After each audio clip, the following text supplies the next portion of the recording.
6, 5, 4, 3, 2, 1.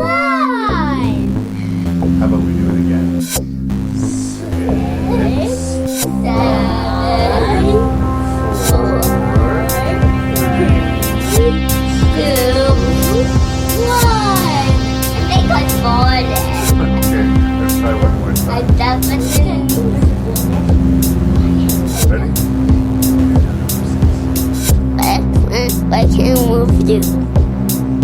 Ranking review. Ranking review. Say 6, 6, 5, 5, 4, 3, 2, 1.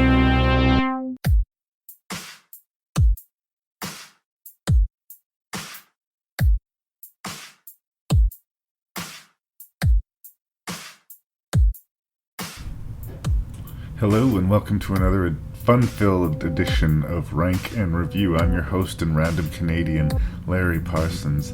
This episode I am joined by regular contributor Mr. Jason Dubray. He hosts another podcast that's healthy for your ears called the Shelf Shedding Movie Show. I've showed up on that a few times as well, so you can hear my voice on that podcast as well. But the point is that the Shelf Shedding Movie Show doesn't get addressed as much as it should have during our actual conversation, so I wanted to hit that here. The Shelf Shedding Movie Show, hosted by Jason Dubray.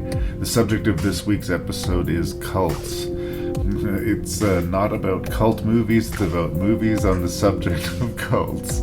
And that's a particularly interesting subject to me. It's something that I went through a phase in my I think it was like my early 30s or something like that, where I was reading up on it a lot. I was just like strangely drawn to the subject, and it's always sort of stuck with me. So here's 6 movies on that subject, and it's a dour bunch, hard rank, and a hard bunch of movies.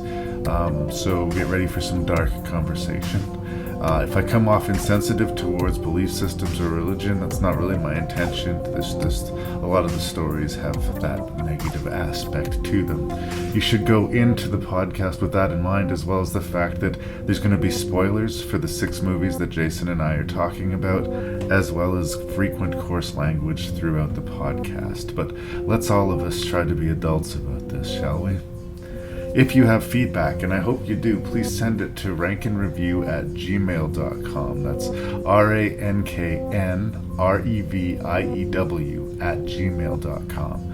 I would love to hear feedback. It was a long, dark 2020, and I want to put that behind us, but it's been a while since I've gotten some feedback, so I would love to hear from my peoples. How about a cult of Rank and Review, if that's possible? You can also check out the website at Ranknreview.ca, because I'm up here in Canada, because I am Canadian, and that's how I do. Thank you for listening to Rank and Review. Please tell that other movie fan in your life about the podcast.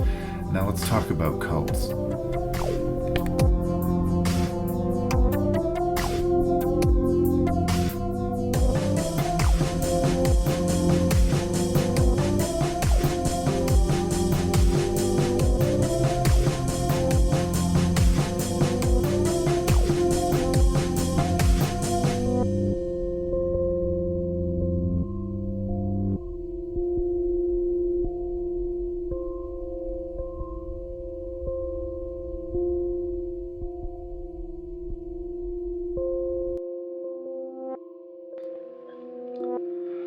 So it's very nice to see you, Mr. Dubray. I wish you could be here in the room.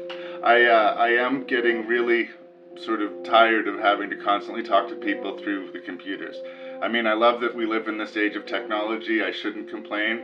If we were in a different time, we'd be doing this over the phone or not at all. So beggars can't be choosers, but it's been getting increasingly hard to get these interviews done, to get people, it was hard before the age of COVID, and now I feel like I'm just pestering all of my movie friends all the time. So I appreciate your enthusiasm. We're going to talk about a subject that's kind of, I guess, near and dear to my heart. I don't know if I always assume my experience is similar to everyone else's, which is probably not true, but I like to think that a lot of people go through a true crime phase at some point in their young adult phase. I remember reading the book about the Zodiac and, getting into true crime and freaking myself out and stumbling into cults. Particularly, obviously, the Helter Skelter, talking about the Manson cult, and one of the ones that's going to be mentioned, or I guess, or inspire, in the inspiration for one of the movies we're talking about, the Sacrament, the Jim Jones cult, and that really disturbing recording of him howling and squealing like a madman to all of his people as they die, drinking their Kool-Aid. That's actually where the term drinking the Kool-Aid comes from. I kind of let go of my true crime thing. I mean, who doesn't get into the odd documentary here and there? But I never really let go of my fascination with cults. I think cults are really scary, like real world scary. Like, as much as I can get behind sort of the H.P. Lovecraft, Cthulhu, mythos cults where there's like the old ones need to be awakened, I kind of put that into my, supernatural, fun, escapist category. What the best of these movies are a reflection about the real world, about how anything can become a cult and anyone can become a cult member. So that's where I'm starting with this episode. But hi, Jason. Welcome back to Rank and Review. Thanks. I'm happy to be back. You can always call on me to be a guest on the show. I will do it enthusiastically, no matter how we do it. Yeah, I think you bring up a good point. I can watch however many horror movies and be entertained, but not really that bothered by them. But if I can watch a single documentary or an episode of some show which deals with cults or true crime or certain mass murders, it just really bothers me. I actually lose sleep over those things way more than watching a slasher film or a creature feature. I remember being a kid, and there was the first round of the Unsolved Mysteries show with Robert Stack, and his voiceover was so scary and ominous to me as a kid. And I would watch. I don't know why I watched this more than once, because I would lose sleep over these murder stories. I'd kind of like to go back and watch some of those episodes to see if they would have the same effect on me now, but.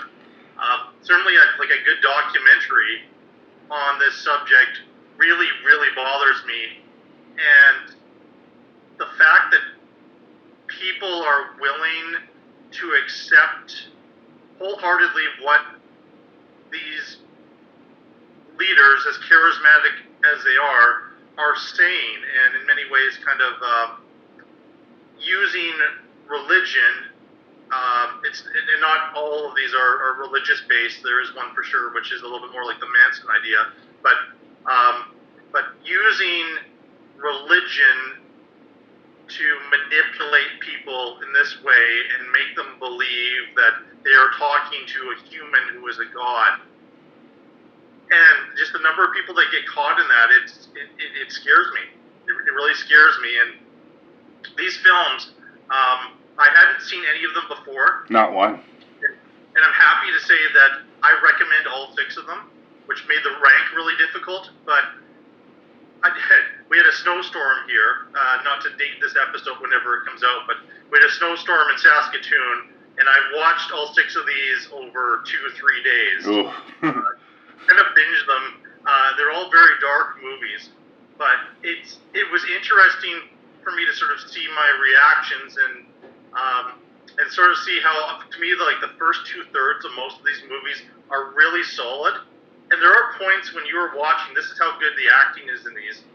The charismatic leaders, when they are preaching and giving their speech, where there's little grains of truth in what they're saying, where you can sort of half understand why some people have fallen for this. Part for me is in the third act with a lot of these movies, but we'll get into that when we review them. I think you're going to find I agree with you. Like, a lot of it hangs on where they end up, but I'm most of the way there on the premise with a lot of these movies. I'm reminded of a line from the little-known obscure horror movie The Exorcist, when I believe Father Marion says that the devil is a liar, but he will mean to confuse you. He will mix lies with the truth. I think that's something that a lot of these cult leaders will sort of do. I also think in the day and age where people are, there's no time in the world where people have been looking for answers. But like in the more stressful the time, the more people are desperate to cling to any kind of answers. And I think that, like, in a lot of ways, there are cults all over the place that we don't recognize as cults. But a lot of these like fringe belief systems, like I think flat earthers are kind of a cult, right? The anything can be a cult. Breatharianism. Have you heard this? People who think that food is an addiction, that all you need to do is just breathe.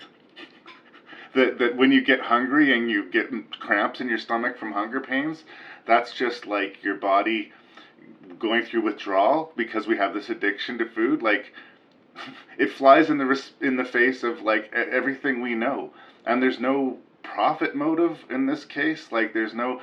It's like a cult that you just sign up for online. What's missing? All that's really missing is a charismatic leader. And a situation where if at any point you question this belief, you are kicked out. We have 6 really troubling movies with 6 really interesting figures, these cult leader figures. I think it would be an interesting role to approach as an actor.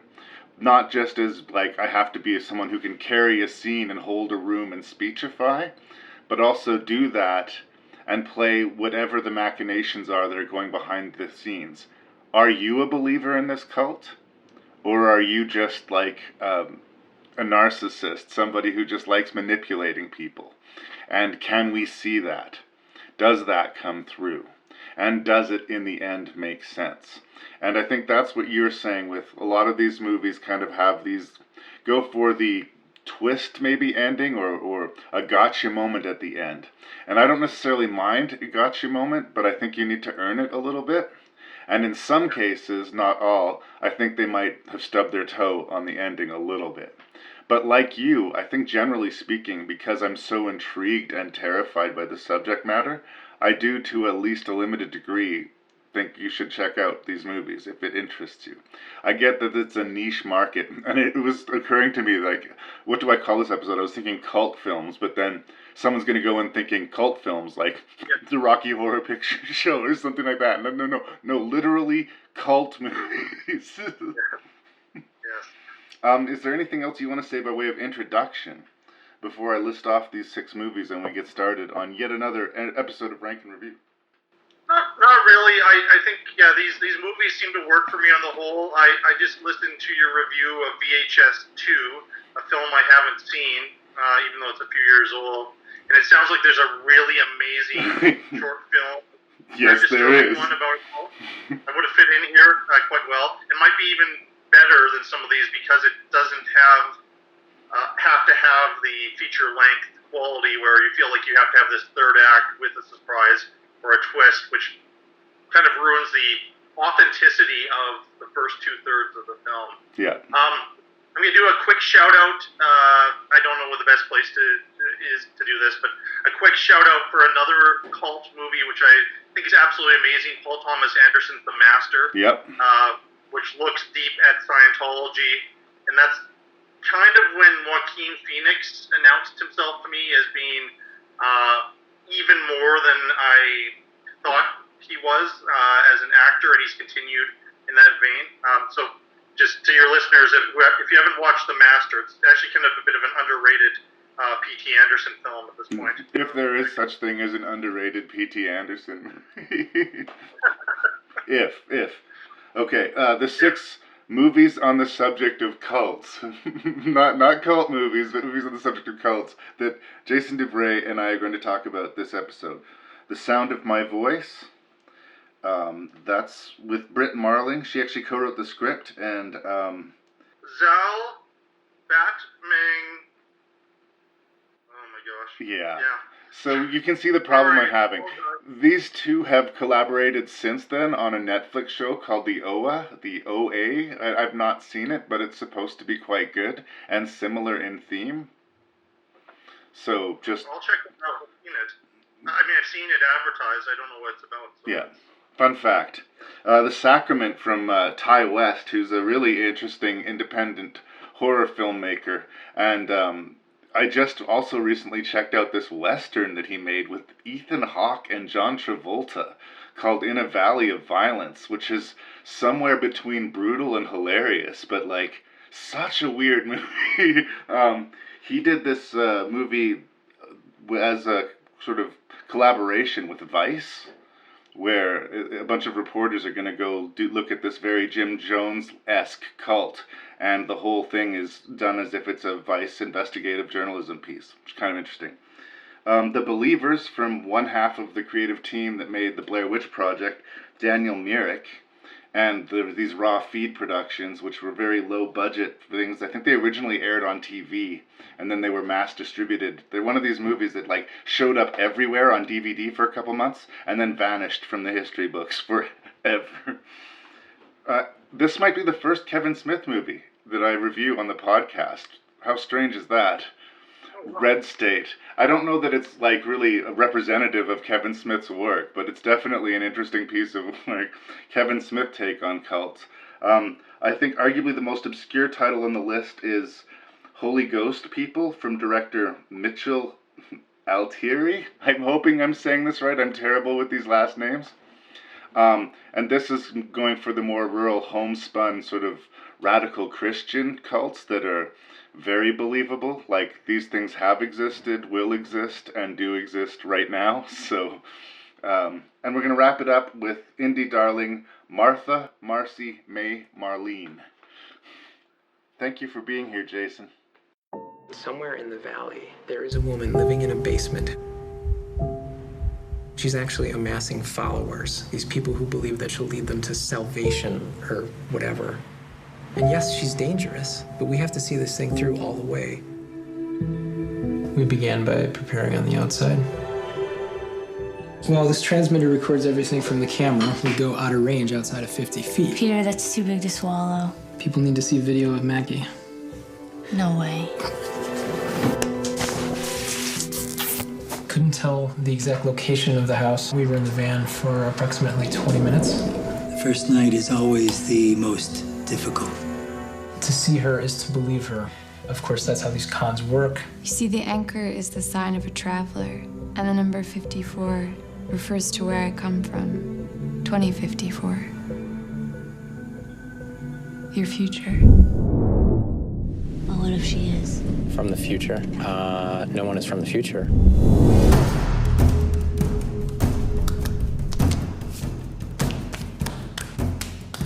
It's a really dark time.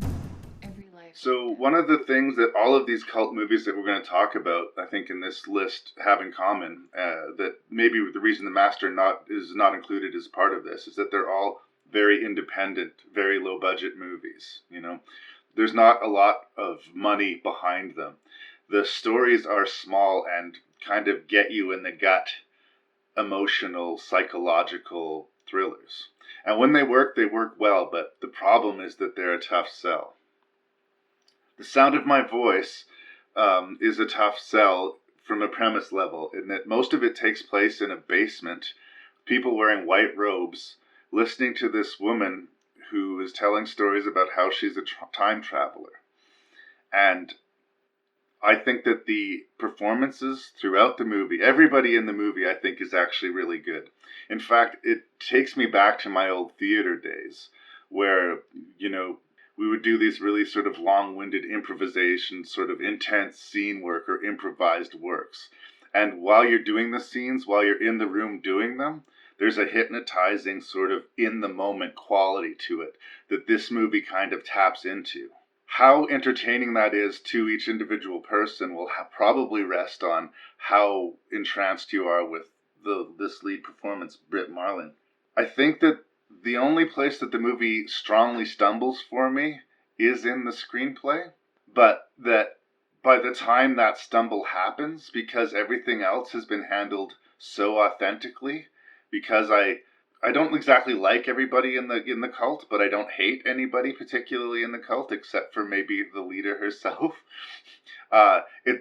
it's not like another movie has the problem where all of the people are just blank zombies. You kind of believe that they are real people who are getting sort of roped in, who committed themselves to something. And the bigger that they commit into it, the harder it is for them to let go of it or to admit to themselves that there could be anything wrong. The star is also the co-writer in the screenplay, and I wonder if that might not be the problem. I think that maybe they might have outsmarted themselves when they get to the third act, which I guess we can get to. But for me, The Sound of My Voice is a very intriguing, strangely hypnotizing movie that is almost there. That's where I start. I might even go a step farther, which is going to be very frustrating when you get to my rank. Right. That I feel like it's one scene short of being great. Wow. Unfortunately, that scene, and we don't need to get into it too much at this point, but is the last scene of the movie. I had problems with it because it kind of undoes a lot of stuff that's set up for 95% of the movie. But I like this take on cults. This is one I watched. I think this is maybe the second last of the 6 that I watched. And I was just amazed how each one covers a different type of cult and a different aspect to it. This feels like a mini basement suburban version of Scientology. And instead of L. Ron Hubbard, here we have this woman who, she appears to have health problems because she always has an oxygen, but she's, very forthright and tells the story of how she is from the future and she's experienced everything that we're about to experience. The hypnotizing quality, I think you're absolutely right in those scenes. The other piece in there, just looking at the year it came out, and I'm thinking of what's happening to the world right now, and that this movie came out before then, and this woman, if she was actually from the future, would have seen how everything to do with this COVID-19, Trump losing the election, what's going to happen, and she makes reference to a civil war, and it's an American film. Anyway, I kind of felt myself getting a little bit, thinking a bit crazy while I was watching the film. And I guess that's to its benefit that we're now kind of living through some crazy times now where what she is saying actually sounds like it makes a little bit of sense. But it's easy to pitch a dire, dark future. Everybody, that's something that they can sell. And I think there's a doomsday sort of clock inside everybody psychologically. Every generation on some level believes they're the last one, that they're going to bear witness to the apocalypse, or that they're going to be bearing witness to the second coming, or whatever the end point is. It's going to happen during my lifetime. I think whether you were born in 1876 or 1976, on some level you believe that about yourself. It's just this strange arrogance within us. But it's an easy sell, and especially during dire times. There's a couple of indie movies it does remind me of, too. There's Happy Accidents from the director of Session 9, a different Anderson, where Vincent D'Onofrio is trying to convince his would-be girlfriend, Marissa Tomei, that he's from the future. And they play this sort of is he or isn't he? And then there's that Safety Not Guaranteed movie about a guy putting an ad in a paper saying that I'm looking for a companion to go time traveling with. And is this guy crazy? Is he? And I wish that the movie had decided not to play with that, because it really felt like they were taking it seriously. Everything that I saw fed into what I knew about cults. There was loyalty tests. There's a really nasty scene where she makes everybody regurgitate. She first tells them to eat this apple and then forces them to vomit it out. And it has that religious, Adam and Eve. Yeah. Yeah, the apple's intentional, I think, in that scene. It's a really difficult scene to watch. Makes me sick, actually. It's tough. But every choice made by the actress Britt Marling is telling us that she's not legit. The whole medical apparatus around her to make her look fragile, the way that she's super soft-spoken until you question her even slightly. Like, she doesn't... You want to believe her in the way a cultist would want to believe her because she's pretty and she looks fragile, and why would this lovely lady tell you these lies? But I see the mask slipping repeatedly, and I compliment her on her acting for it. Until the third act, when they imply that she is indeed from the future, which I think is a terrible, terrible mistake. I mean, I hate to think that one mistake undoes the whole movie. Like, I would still say, if you were studying cults, if you wanted to know what the indoctrination or the process, we don't see them handing out pamphlets and getting to know the cult. By the time the movie starts, they've gained enough trust to get into the inner circle of it. But it's entirely credible. Even its most incredible moments are entirely credible. The only thing I will give points to it is the super secret handshake that they did kind of bothered me in how elaborate and silly and childish it looked. And then when we come to the end of the movie and it's a child who came up with it, that makes sense. But I don't think that justifies us getting there. And there's just, again, it's that actor-student moment in me. Those actors going through this really sort of silly hand gesture thing, staring each other in the eye very, very seriously, if not handled well, would become hysterical or absurd. And to the movie's credit, it's handled well. It's handled so well that I let go of what I think is a deeply flawed ending. I actually laughed the first time I saw it. The handshake? And then when the payoff, I was happy the payoff was there, even though I disagree with a lot of what goes on around that plot twist, if you will. I'm glad they had it in there so that I could go, okay, there was a reason that this was so stupid.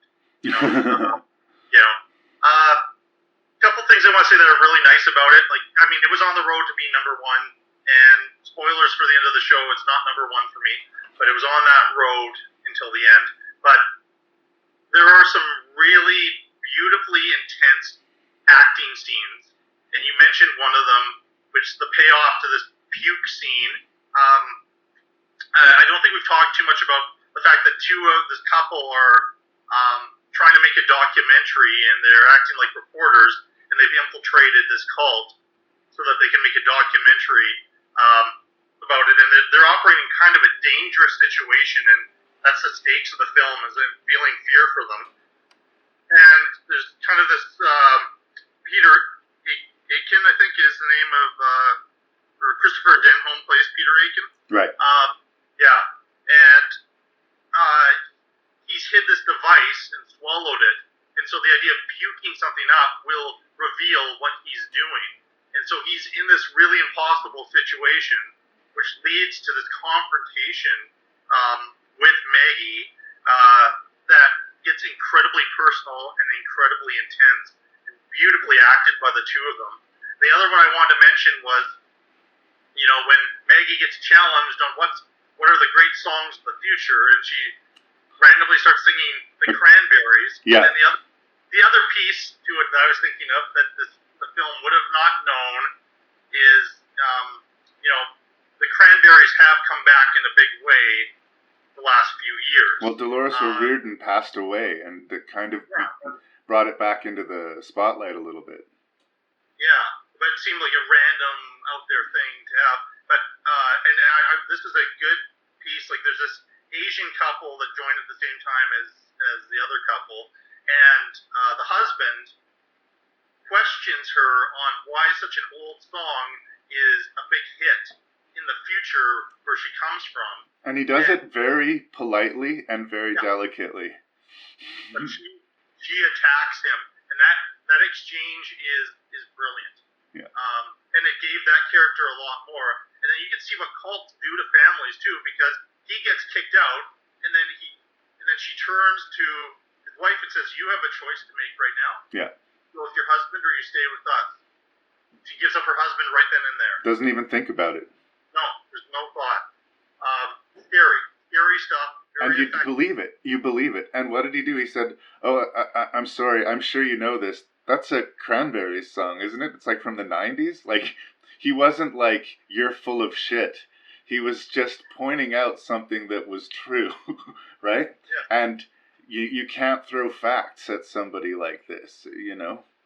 It's like telling a Trumpist that he lost the election. They're not going to hear it, right? But you believe it in that scene, and this is a microcosm of something that happens in a grand scale. Like, it's frightening. I mean, I don't want to spend the whole podcast talking crap about religion, which you could sort of use movies like this as a rod to sort of beat faith with. I think this is what most of these movies are trying to talk about, is when faith is being abused, or what they could be. You know? And that's why, you know, making it in, "Oh no, they're really from the future," kind of undercuts anything that was actually truly deep about it. Now it just becomes like a sci-fi thriller thing. It's not, it feels less real all of a sudden. All of the time that the movie spent making me believe it, they popped like a balloon at the end of the party. And I just wish that they hadn't done that. And there's a movie that we're going to talk about pretty soon, which is similarly authentic. Yeah. Uses a technique which makes it even more authentic. But I think when it stumbles, the stumbles are not as harmful as this is. Why do we go through this whole process of, you know, my note was what is the message that they want to convey with this movie? That we need to be open to people who tell us they're from the future and give up our lives to believe them. Oh, that's why I think it was like an acting exercise for them. I think that she was like really sunk her teeth into the character and really liked the idea of all these cool scenes to play, but they don't go anywhere. There are a bunch of great acting scenes in the room, you know? And I'm sure everybody had a blast doing it. They talked about a little behind-the-scenes documentary, you know? A lot of the actors basically just sat there and listened to her talk day after day after day. That's basically what their job was. But they were all into it. They were all committed to this bit. And when you have all these people focused and committed to giving us something, tell us a complete story, or maybe have a point. Her actions don't make sense if she's legit. If she's legit, she doesn't need to be insecure about being questioned. The truth will become very self-evident very shortly. So the ending of the movie categorically defies everything that came before it. And that sucks. It's going to rank considerably lower on the list because of it. But it's one of those things, despite my frustration with it, I would not tell someone not to watch it. I would say for the acting and just for the wrench that it puts in your stomach, it's an effectively made movie. It's effective enough that, flaws and all, I want to check out this Netflix show that they did together. Yeah, I think so. Is there anything else you want to say about The Sound of My Voice? Just one more thing, and it is kind of like a strange subplot that I don't think was paid off in any way. We've mentioned a little girl, and there's this focus on the fact that that Peter is a substitute teacher, as well as at night he's making this documentary, and he's come across this girl who's a little bit outside of everybody else in her class, cute little blonde-haired girl. We get some shots of her home life, and it appears that her father or somebody, like I got a really creepy vibe, like she's being actually assaulted or something, but they don't really do anything with that, and I don't know if something was cut out or what happened there. Yeah, I have been very complimentary about a lot of things, and that is something that is sloppy. There's a few times where they implicitly show, like with grainy footage, this is where this character comes from. They do it with the Nicole Viscus character, the girlfriend of the main character. She's a spoiled child, she was a wild child. Here's a glimpse of her past life, so that we don't have to spend any time on that. And the fact that Britt Marling, again, presumably if she's telling the truth now, that's her mom, and her mom was sexually abused, and she's this reader the way we see it originally, she can just look at this guy's face and see that he's been wounded, and just the way somebody who, reads somebody as a magician show says, this is a guy who's been abused, and connects with him through that. But they were really sloppy in the shortcuts that they took to get us to that. Like, they just implicitly told us that happened. There was they didn't try to sneak it in with some kind of sideways exposition. It was like, this character's name is this, and this happened to him when he's a child, now go with the scene. They, really, really artificially give you that context, which is one of the few places where early in the movie where they kind of stumble screenplay-wise. It's creepy. It's creepy as all get out, and it fits with the rest of the danger of the film, but there's no payoff to that sort of side piece at all. I mean, yeah, I guess some of the scenes you're describing kind of try to connect it, but it's just kind of left there. The other thing that bothered me was the police detective, the woman who, the first time we see, she books into a hotel and, checks the place for bugs, or bugs the place herself, or whatever, tells the girlfriend character that Britt Marling is not from the past. She's got a different name and a rap sheet and a bunch of things that she's wanted for, including arson and a bunch of other stuff in other states, which completely flies against the logic of the movie and is not explained. Unless she's like a member of the cult. I'm sorry, could you say that again, brother? Maybe she comes from the future and she's trying to stop her from telling people the truth in the present or something like that. It's a test of their faith, but why does she need to test their faith if, she's not a freaky cult? It doesn't make sense. Anyway, I think we've exhausted it. We like the movie, but there's just something holding us back from loving it, is what it sounds like. Aren't those the guides? What are they doing with guns? You don't know what's really going on here. This place is not what it seems. Hey, what's happening? These people want to leave. They have their suitcases packed. I have no idea what to do. Sam, do not get involved in this! Please take my daughter. What? We can't let them go back to New York. No, this is the last sacrament. Hey! Hey! How many more people can fit in this thing?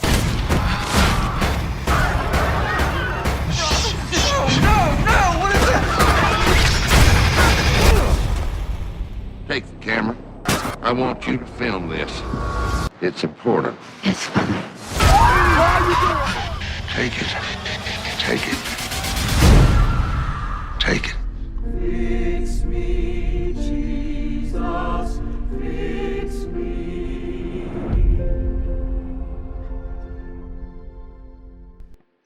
So, did Gene Jones, the father figure of Sacrament, look really familiar to you? Yes. You recognized him? He has an incredibly famous scene in an incredibly famous movie. If you watch No Country for Old Men, there's a scene where Anton Chigurh goes into a gas station and tells the owner of that store to flip a coin. That one scene role is played by Gene Jones, and he's awesome in the scene. The tension in that scene's amazing. Here he plays the Jim Jones sort of figure in this cult that's being investigated by a Vice journalism team. And he is so good and so chilling in this movie. It's a found footage or faux documentary film, and that comes with its pluses and minuses, but I think it's helped with the Vice sort of construct. Vice journalists are known, their reputation they're fearless. They go places where other journalists won't, and they will stick a camera in the face of anybody, and they will do it, just utterly, utterly fearless. So I very quickly stopped asking myself, why are you still filming? Which is one of the, key contradictive moments if you're watching one of these faux documentary found footage movies. They came here to film. They came here to tell this story. Specifically, one of the members of the crew has a sister that he wants to reconnect and, if possible, convince to get the hell out of there. It mirrors the Jonestown massacre very, very closely, and maybe too closely, some would argue, but I think what they were going for was authenticity. And I found the movie absolutely chilling. It's a slow burn. Like all of Ty West's film, you need to be patient. I remember reviewing the House of the Devil and getting a lot of pushback on how much that movie took its time. But the thing is with Ty West is that it's carefully calibrated so that when those moments hit, they hit hard. There's a couple of deaths in this movie that are very hard to shake. And it doesn't offer any answers or real conclusions in the same way that the Jonestown Massacre didn't really offer any answers or conclusions. It is a stark document of what it would have been like to witness it. And it's terrifying as a consequence. People are very split on this movie, and I'm prepared to disagree because I know a lot of people don't vibe with Ty West, but I thought The Sacrament was very effective. Where do you land? Yeah, I don't mind a slow burn, especially when it like scorches in the way that this film does. This was the perfect way to use faux documentary. I wouldn't call it found footage because I think people do get spoilers, people do get away. And it made perfect sense to me that everything's being documented because they have come to tell this story and get inside this cult. And they certainly get inside there. And this, like, of 6 very disturbing movies, this is some of the most disturbing scenes you can imagine. I just watching people who are in charge of looking after young children, forcing the children to drink this poison Kool-Aid, is just horrifying. I mean, they do not spare the children in this movie. I think from listening to your show and what you said about Ty West and seeing this movie, I am now a confirmed Ty West fan. Well, that's good to hear. So I'm not sure. I'm not sure what the argument would be against this film, other than they get too close to the reality of things. It is disturbing, and the brilliance again of Gene Jones' performance, completely to me unrecognizable from his character in No Country for Old Men. One movie he has a ton of power, and the other he has no power whatsoever, and even looks like a different age, even though I think No Country came out before this did. He looks much older in No Country. But the fact that, like, during the interview sequence, which takes place in front of basically his entire church, the reporter, and you can see why the reporter gets himself all screwed up, and you watch Jones take control of that interview and then only get out what he wants to get out. And he makes these points, and you kind of this is one of the ones where, as I'm listening to this, you can understand some of what he is saying and how those little grains of truth can ring true to so many people, particularly if you've been an alcoholic or a drug addict in Brooklyn. Yeah. The other piece I want to say, I lived in Brooklyn, New York back in 2002, and the representation of people from Brooklyn that are shown in this compound on this island was very authentic. It was very Brooklyn. You can tell they know what they're talking about. They're from, I'm not sure if Ty West is from Brooklyn himself, but as far as approaching this, it made perfect sense. And I think there are a lot of desperate people in Brooklyn, New York, who would be susceptible to a charismatic leader like this and would follow him and do exactly what he says. And he's able to justify all of them committing suicide in a way that's just so horrifying to watch.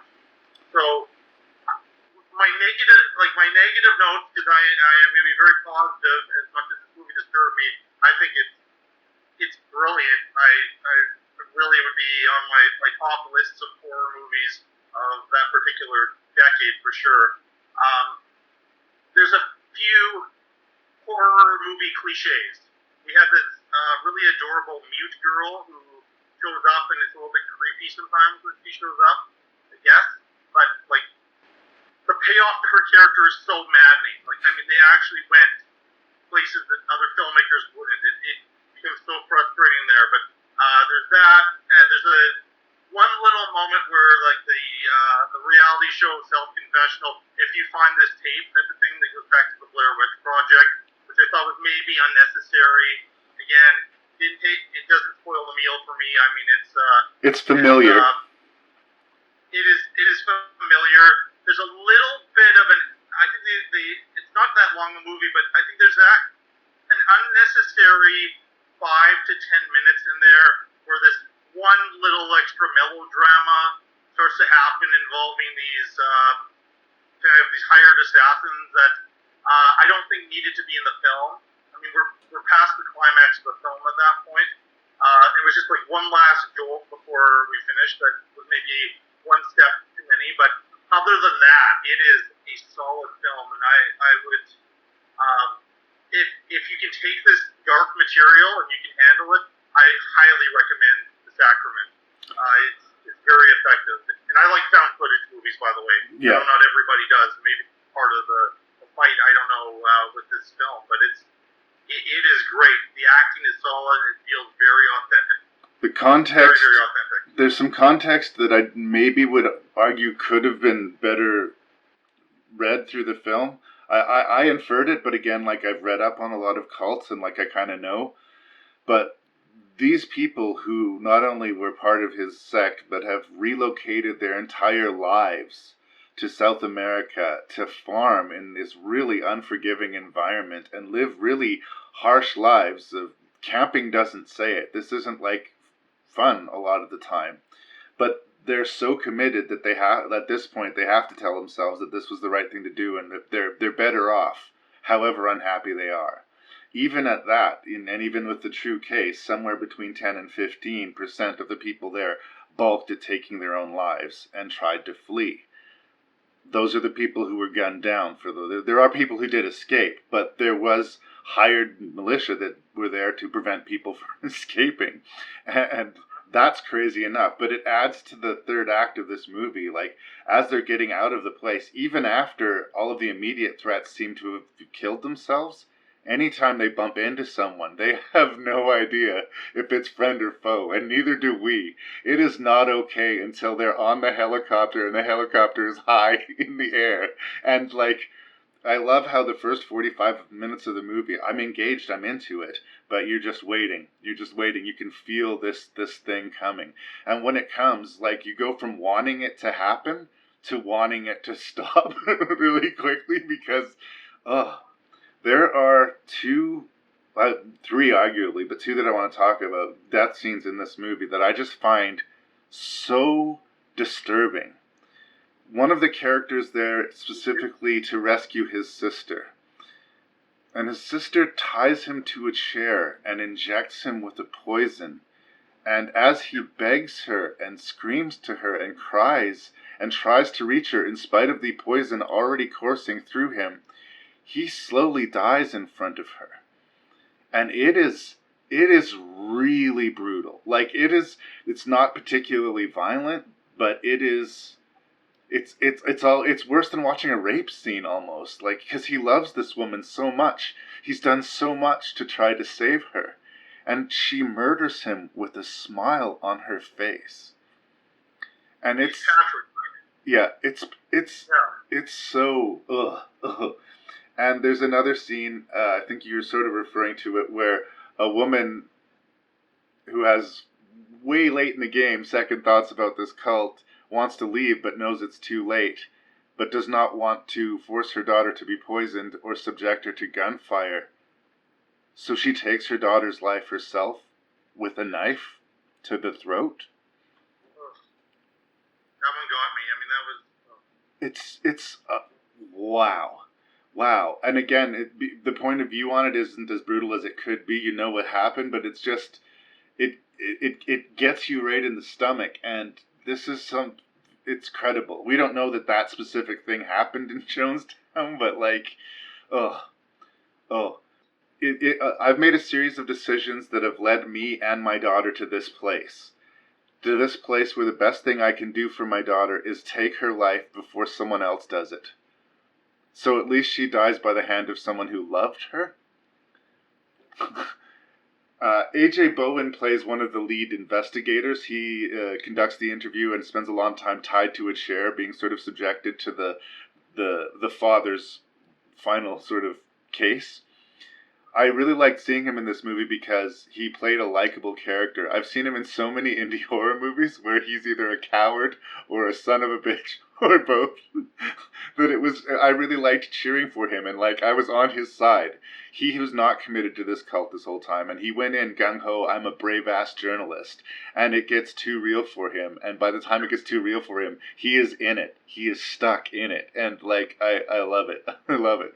He's so good in that, like, again, I mentioned Jones in that interview scene, but he's so good in that scene together, and then right after that, he walks off in the distance, and he goes, I don't know what happened. I didn't get to three-quarters of my questions. Yeah. That's never happened to me before. I don't know what happened. It's such a down-to-earth performance, and it makes sense that he has the confidence because he's done this before, this type of a journalist. He's never encountered anything like this. And I want to mention the actor with that death scene, the remarkable death scene, I believe Tucker Aubrey. Okay. Yeah. Fantastic in that scene. But again, he's grounded, it's realistic, and that moment is earned. It's not actory, it's not over the top. It is brutal. They resist that, especially with the father. You expect him to be screaming, hellfire, but he's very grandfatherly. There is something like an old man on a porch just throwing some truth at you, dropping these truth bombs, but they're poison. And he is definitely a leader who believes his own press, to the point where, he takes his own life. That's another really brutal thing that happens full on camera. It's hard to look at. But, like, he's not going to put himself where he's in a box or where he has to explain himself or where he's not surrounded by people who believe, not just believe him, but hang off of his every word. No. It's that or it's death, and he's totally okay with it. And again, I believe it because it's happened. It has happened. It is happening. It will happen again. Terrifying movie. One WTF moment, but it makes sense because I think the sister is wanting her brother to join this cult. They have this dance, this celebration in honor of their guests, and then two of the women go and take him for a threesome, and it's just, and I actually like, again, it's very honest in the writing there, but then A.J. Bowen there, he says, threesome isn't very Christian, is it? Good line. This achieved both the authenticity and, despite a few horror movie cliches, the payoff, as horrible as it is, that I think Sound of My Voice was trying to do and was maybe on the road to doing. But again, one scene totally undid everything there, and I can't point at anything that in here, there's some things that are maybe just different choices I would have made, but there isn't anything in here that undoes the whole film in the same way. I asked a few questions, I guess, but I never doubted the movie. I mean, the credibility of it. I was in it the whole time.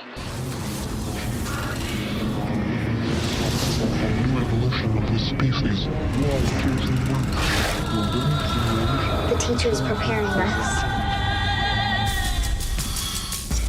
You can't just kidnap two paramedics on a call. If we don't check in, someone's gonna come looking for us. You understand that? By the time they have determined what has happened, we will have gone. Start the final preparations. Everyone please report to the level 3 chamber immediately. I fell into a deep sleep, but the teacher woke me up. saw you. You were there. Now this may hurt a little, but trust me when I say it's for your own good. When the sun comes up in the morning, the teacher is going to take us to the new world. Believers. Look for it on DVD. So Daniel Myrick was sort of one half of the creative force that gave us the Blair Witch Project. I guess in my head, if you're on the ground floor of the Blair Witch Project, you should be set for life. But they seem to have parted company creatively. I don't think that they've collaborated again since the Blair Witch Project, but they've both done a number of films. But I feel like Myrick's story has been a little sadder than Eduardo Sanchez. This is a very little heard of, little seen movie. I think it originally aired on some cable station and then was released on a direct-to-video type of platform. Raw Feed had a whole series of super cheap horror movies come out under their label. And I've seen a few of them under the title, and this is as close to a good movie as I've seen come out under that label. And I guess by saying as close to a good movie, I'm tipping my hand a little bit. But truth be told, the thing about The Believers is that it's got this really frustrating ping-pong quality to it. There'll be a really good scene, credible scene, followed by a really bad scene that I don't believe at all. A really good performance, snuggled right next to a really shitty performance. A really well thought out sequence, followed by a really clearly sloppily handled sequence. And some stuff that isn't the movie's fault. There's these weird insert commercial here moments that kind of break the tension unnecessarily, but that happens in this kind of format of movie. I like a lot about the setup too. I think that something that's not used enough, especially in horror movies, is first responders. Cops, security guards, and ambulance workers are usually the people who get killed off. They're tertiary characters that get killed off in movies. Make them the protagonists, especially if they're not cops. We see cops all the time, but just like a cop, if you're running an ambulance, you're running headlong into a situation that you don't know what it's going to be. All you know is that somebody needs help right now. That's the only context, really, that you have a lot of the time. So you're going to rush into strange situations. Such is the case with these two ambulance workers. They respond to a phone call. This woman needs medical attention, and when they get there, these cult members show up and won't let them leave. In fact, take them hostage, bring them and the woman back to this compound, and they get insinuated into the group. And the longer they're there, the more reveals that go on. A, the more questions I have, and B, unfortunately, the less credible everything that we see becomes. I want to like the movie. That's where I come in and start standing with there's really cool moments in it. There's ideas here. I like they're going for this mesh of science and religion as justifying this cult aspect. But the cult is way too evil, and the movie doesn't know what its strengths are. It's kind of similar to what I started about we talked about The Sound of My Voice, as then I don't like where the movie goes, and I think that undercuts a lot of things. But unlike The Sound of My Voice, where The Sound of My Voice had really great acting and production before that, The Believers is shaky right from the get-out. And I think most people will want to get off the cart before it hits the finish line. I am very fascinated with the subject matter, and I'm cheering for the movie, and I got through it. But it is clearly not the best of this stack. So that's where I start with Believers. Yeah, unfortunately, I feel like this is the lowest budget film of the lot. It feels that way. Yeah, it said something like Warner Brothers Home Video or something at the beginning. So I wasn't totally sure, but I did get the sense, this was television. It does have television actors in it. Their main charismatic cult leader is I think a pretty good actor. His career didn't really take off after the 90s when he was in cop lawyer shows. Daniel Gonzalez, he was in NYPD Blue, and then this other show called Murder One, where he was the star. Right. And so it's kind of nice to see him again in something that I hadn't seen, because he looked familiar from the beginning, and then I checked it out. It's is this the guy from that show? John Paratas, who plays Victor. Who's one of the first responders. He's on the TV show This Is Us as well. So a couple of TV actors. I think he gives a pretty good performance. Johnny Messner plays David Bond, who's kind of the hero of the film. I don't think there was much to him. It felt like just pure machismo, whatever. He had the stakes that his wife is pregnant. They just found out that he was going to have a son in kind of the beginning of the film. He was in action hero mode, though. I think he should have felt more on his heels. He was always aggressive and forward-thinking, whereas the situation sort of called for someone to think more than to punch their way out of it. You know what I mean? Yeah. Like, there's kind of false starts. Like, I mean, okay, let me start off with the positive. I love the opening. It had me early on, and that's where, as you described it, once they get to this compound prison cult area in the middle of nowhere, on this really important day where, you know, they're going to get enlightened or whatever. It was such a great setup. And I thought, well, here's going to be one of these small movies that we're talking about on the show, and we can promote and confidently say, oh, check this out. It's probably a movie that's been lost and nobody knows about it. I'm giving it a small pass just because that first act to me was so good, and I kind of like some of the faces in it. I thought the little girl in there did a pretty good job. She wasn't just cutesy. Like, I've seen worse. Like, you're kind of doing I don't like being hard on kids, but yeah. Her character goes wrong in the third act, but I think a lot of things go wrong in the third act. This also has the second movie we talked about with a very, very frustrating last scene. Yep. Agreed. And a lot of the good stuff that was set up beforehand, and just makes every reasonable character and reasonable thought connected to maybe the criticism of cults goes completely out the window again. It was like I was watching some sort of awful B science fiction movie, even more so than Sound of My Voice in the last moments there. Well, this is so less composed than Sound of My Voice. So Sound of My Voice had so much air in it that I felt the tension. There were moments where I felt tension in this movie, but it was never sustained. There was always something that bucked me off or shook me out of it. Right? Same thing we talked about the Sacrament. It took a while for it to hit you in the gut, but once it did, it kind of didn't let go. This movie is just inconsistent, but it's frustrating because you can see all these component parts that could work.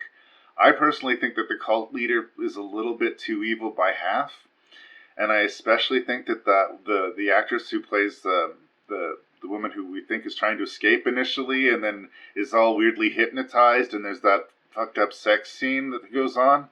That's the stuff that business in the film. It loses me completely. Yeah, there are a lot of problems with her character. Like, I don't know, like she's experienced some medical trouble, and then I don't know what they did to her, where she's walking around like a zombie for the cult, and then she suddenly has a realization of what's going on late in the film, and like that whole thing is so uneven. Another nice thing I want to say is, like, our two first responders, it's through no fault of their own that they got involved with this cult. They're just doing their job. Showed up. Who they're responding to and who they're trying to save, they get kidnapped by this group and find themselves in this dangerous, impossible situation. Another thing that I maybe was thinking too hard. Sometimes I should maybe just not be thinking, especially when it's a low-budget film like this. But it's pretty easy for our heavy alpha male there, lead character, to sneak out this little girl from this impenetrable compound, and then they go on this ridiculous escape attempt, which is then thwarted pretty easily, and then they're back to the prison again. So this was not the most secure place if it was supposed to keep people in, that he so easily was able to escape. It felt like an excursion, much like the sex scene. It didn't seem like the movie needed that. It was like a scene to make it pad out to a 90-minute runtime. I think that as a director, like, he gets the job done. I'm not like wowed, flashed by it, but clearly it's micro budget and like everything's centered and in focus. I like the actors for the most part don't bump into the furniture. I don't know the name of the actress who plays the mother of that little girl, but I'm gonna put it on the screenplay. I was really bothered by her performance. I didn't like there was something that I just didn't believe about it, but I don't know how you'd perform that part. Half of the time she's being fed lines through an earpiece by the leader, so she's just being puppeted directly by him, but like never knew what level of personal agency she had, and honestly, I don't think the actress did either. I just feel like scene for scene she was like, what are we doing today? And I don't know, that it's a key character, and she just sort of wall to wall didn't work for me. The actor is Elizabeth Bogush. Okay, thank you. Right? I don't completely blame her. I mean, when she's in that fed all that information by the leader after whatever they've done to her, I mean, she does look like a horror movie character. In particular, her eyes are the right intensity. Like, it looks good. I think we were saying, like, a lot of stuff in this movie looks good. And maybe if you have the volume down, it's a better film. But the last two-thirds have their problems. I guess maybe because it's low budget, I don't want to be too hard on it. I think in the past on this show, sometimes I've been pretty hard on these independent low-budget films. And I'm kind of coming around to this idea that, okay, it's really not that easy to make a movie. And I think they had a decent premise here, and just it was harder to execute. And actually, I think they probably put maybe a little bit too much of their budget into that very last shot. That was really, considering the budget they had, pretty good for like the science fiction effect in the last shot of the film. But I would have rather they, put that time and budget into the screenplay instead of or teleplay or whatever, instead of the special effects for this ridiculous last scene. Yeah. No, again, it's gotcha that horror movies feel like they have to have, and I don't think it's necessary. I understand the temptation. You want to leave people in a shocked moment, but is it congruous with the rest of the movie, and does it make sense? And like, I don't know. The movie could have ended 30 seconds sooner and been slightly better, but I still think it was already a pretty flawed movie. I find the subject matter fascinating enough, and I'm cheering for the director, and I can see like the ghost of the really good movie that's almost there. So like I said, I'm cheering for the movie, but I can't rank it high. Not in this list. Again, the actor who plays Victor, I think he does a good job of kind of going from where am I, and to the point where he's a Catholic, but then he ends up following the cult. Is he traumatized into believing, or does he legitimately go over?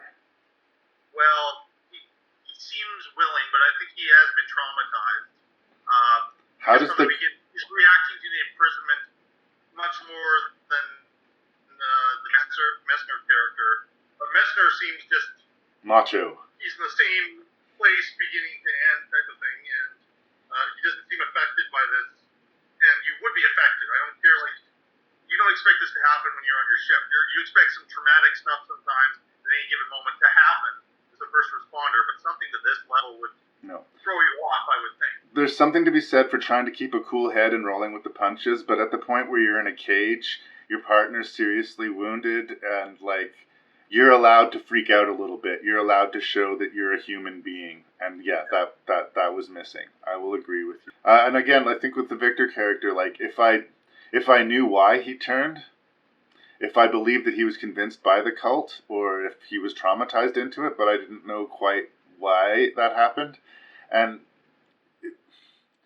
I don't know, pick an alley. Pick an alley movie. It seemed like there was something involving surgeries that they would do that cause people to become faithful to this shock therapy, but again, you have to force them into it. And again, if the cult's legit, you wouldn't think that would be necessary. I don't know. I don't know if the surgery or the sex scene, but it was something changed him around. But I thought he did a good job of acting it, at least. Yeah, no, agreed.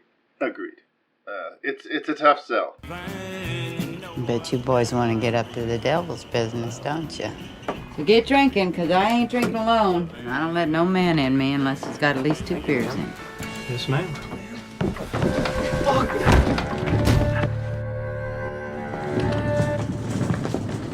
Guys, is that you, Travis? Welcome, family. Good evening. I hate the wickedness in America. Rampant fornication, adultery, abortion, flagrant sexuality. Everywhere. Hey, you fucking bitch! Let me the fuck out of here! And it's up to the righteous to curb the spread of this disease. You mind taking children out now? Gonna get grown up in here.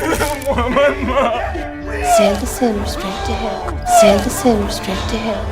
God doesn't love you. Unless you fear him.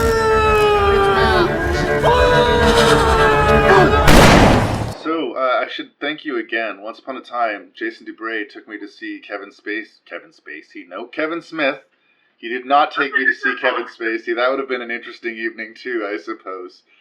Not that I actually, more than a smile and a handshake, met or had any real interaction with Kevin Smith. But it's like, does it qualify? You shouldn't meet your heroes. Does it dehumanize him somehow? I know a producer friend was given an email by him and it was never responded to from that email address. It's one of those things where I have this image in my head where, like, he was an indie scrappy director and he, kind of stayed the cool indie kid no matter how long he's been in Hollywood. After seeing him talk, I can't tell myself that story anymore, but I still consider myself a fan of Kevin Smith. And what I really respect about Red State is this was him at least trying to make a very un-Kevin Smith movie. There's a few times in the dialogue where I can sort of hear familiar sort of echoes of the old, View Askew-averse Kevin Smith, but for the most part it stays pretty real and pretty grounded. A bunch of buddies decide to answer this ad. They drive out of state to get laid, and they end up mixed up with this really crazy cult headed memorably by Michael Parks. Such a heavy hitter of an actor. Really the secret weapon of... Yeah, he's the secret weapon of the movie. I mean, I think that the movie, the script works, but with these monologues that Kevin Smith is pushing, if you didn't have a really solid actor in that part, it would not have been as mesmerizing as it is. I like how aggressive it is, I like how ugly it is, and sort of mean-spirited it is, and hard to predict. It's a messy jumble of a movie, it's an angry, dark movie, and it is, like I said, very un-Kevin Smith. For all those reasons, I respect it. He's not repeating himself, and he's not doing the easy thing. This is not the Jay and Silent Bob reboot. This is not, thank fucking God, Yoga Hosers. This is a real movie, and it's a really solid movie. Now, how I rank it on the list, I'm not sure. It doesn't feel as real world to me as a lot of the other movies that we're talking about, but it is much more energetic and, I guess, sort of blatantly, aggressively entertaining than some of the other movies are. It makes a point of trying to keep you in it at all times. Like, shit is happening. Stay with this movie. And oh my God. And gasp, now this person's gone. And where are we now? I like how the movie keeps me dancing and on my toes. But in its effort to do that, the through line does kind of get lost a little bit. It wins on entertainment value, but the whole overall shape of the movie is messy. It's messy, but it's fun. It's like barbecued ribs. I enjoy it, but there's some cleanup to do afterwards. I respected him trying to go in a different direction, and I kind of wish that he would. When I hear announcements of another Mallrats movie or another Clerks movie, it just kind of thinks that's too bad. That's sort of, Kevin Smith announcing, I'm officially out of ideas. And he's an interesting filmmaker. The only film of his that I have not seen is Cop Out. I've just heard so much bad about it, I just never made the time to see it. It would be hard to say where this movie ranks as far as it is the best of Kevin Smith, but, and again, this seems like an insult, but I don't. It just feels like the most real movie that he's made, in some ways. You know, it doesn't feel indie, it doesn't seem slapped together by a bunch of friends. This feels like a fucking movie. And Kevin Smith's movie, part of their charm is their sort of homemade kind of nature.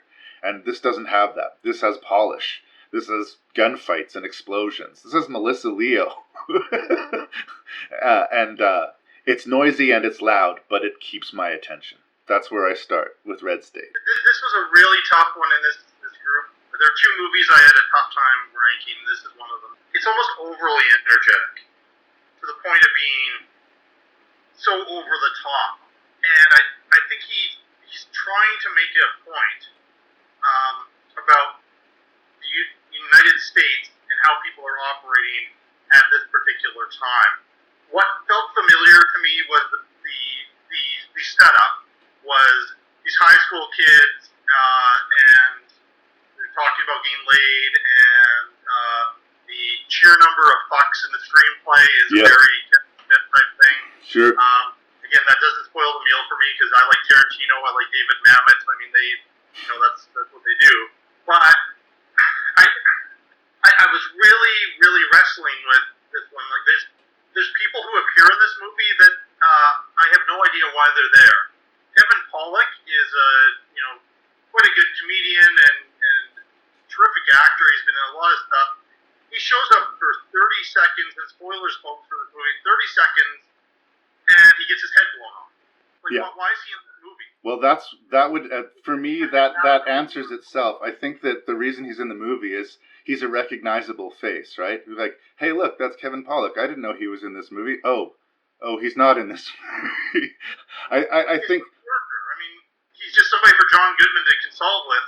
Yeah. For 5 seconds. John Goodman, and I think we covered this on my podcast, and we've covered this before. John Goodman will always make your movie better than sometimes maybe it deserves to be. And I do not fault him at any point, and he's good at playing like the energy level and the tone of this film, because he can play like the quieter scenes, but then he can play the big action scenes really well. And I kind of, thank God he's in the movie, and Michael Parks, and Melissa Leo has some terrific scenes. It's a very emotional performance. Like, she lures these three teenage boys for a foursome, and then she starts to as things happen, things like one thing leads to the next, sees her entire world disappear, and she has kind of a tough resolution, like a lot of the characters in this movie. And I like that. And you probably have to have a filmmaker with the pedigree of Smith to be able to convince these actors to come in for these roles and realize you're probably not going to make it to the last page of the screenplay. So I liked a lot of stuff in here, mostly the acting, but I fought this movie. I probably fought it. I recommend it still. I think enough people will like it. I just found some things uneven. Like, we get to very clearly the climax of the film, and we still have another 20 minutes of these scenes. Like that whole sequence where John Goodman is debriefing on what happened. Yeah. And we kind of find out what happens to him. That could have been, to me, a 2-minute scene. That would have been fine. Like, where are we going from here? Well, there's nowhere to go after everything that happens at the compound. I like the idea, though, that they were basing this on the Westboro Baptist. Of course, yeah. They're all family. So this wasn't like they were recruiting people. They were trapping people to kill them, to show how sexual deviancy is rampant throughout the world in the United States. Send the sinner to hell. Yeah, but to my knowledge, as awful as the Westboro Baptist Church is, I don't know that they've kidnapped people and murdered them inside there. Of course not, Jason. Of course not. It's satire, so it starts, like, I think for the first two acts it's a quite effective satire, but then it just becomes non-stop gun violence. There's a reason for that because of the gun out of control, not gun control situation in the U.S. And this is how you solve your disputes through this. But the third act really kind of falls apart, and then there's this unnecessarily long resolution, and I'm just like, what am I to be left with this film, other than it was a big, over-the-top 21st century ride, and Kevin Smith stretched himself as a filmmaker. I would rather watch Dogma, which was also a cinematic film, but kind of operated in his wheelhouse and had a more structured screenplay. Well, I'm starting to feel like Dogma will forever be his classic. There was a time where I thought he would someday overcome Dogma, but I don't know that he will at this point. But he's better looking than this, right? Yeah, I think so. I think Dogma is his best film. But to address two of your issues here, the ending speech with John Goodman. I have a bad habit of comparing movies to movies, so I'm going to continue that bad habit. There's a really awkward scene at the end of Psycho, the original Psycho, where the shrink comes out and he gives this long monologue to explain to everybody Norman Bates' psychology, and this is why he was wearing the dress, and this is why he was using the voice, and this was the Psycho of the movie, and it's very, very, very hitting the nail on the head. I can see what you're saying, like this feels like a separate sub-denouement of the movie, or extra chapter that's sort of mainly thematically relevant, but the movie feels over. But this speech that he gives about the dogs fighting over some meat or whatever, about the hopelessness of trying to talk somebody out of a situation, like the situation he was just in, it didn't feel as on the head to me. I understood what he was going for. I think that I'm a big believer in leaving the movie at a high point. Like, one of my favorite endings of all time is one of the worst part about living in Santa Carla is all the damn vampires. Click credits. Like, leave them laughing. I am a big believer in that, genuinely speaking. Like, seeing Michael Parks rambling to himself like a lunatic in his solitary cell, that's where you want to see the credits go. And I understand that instinct.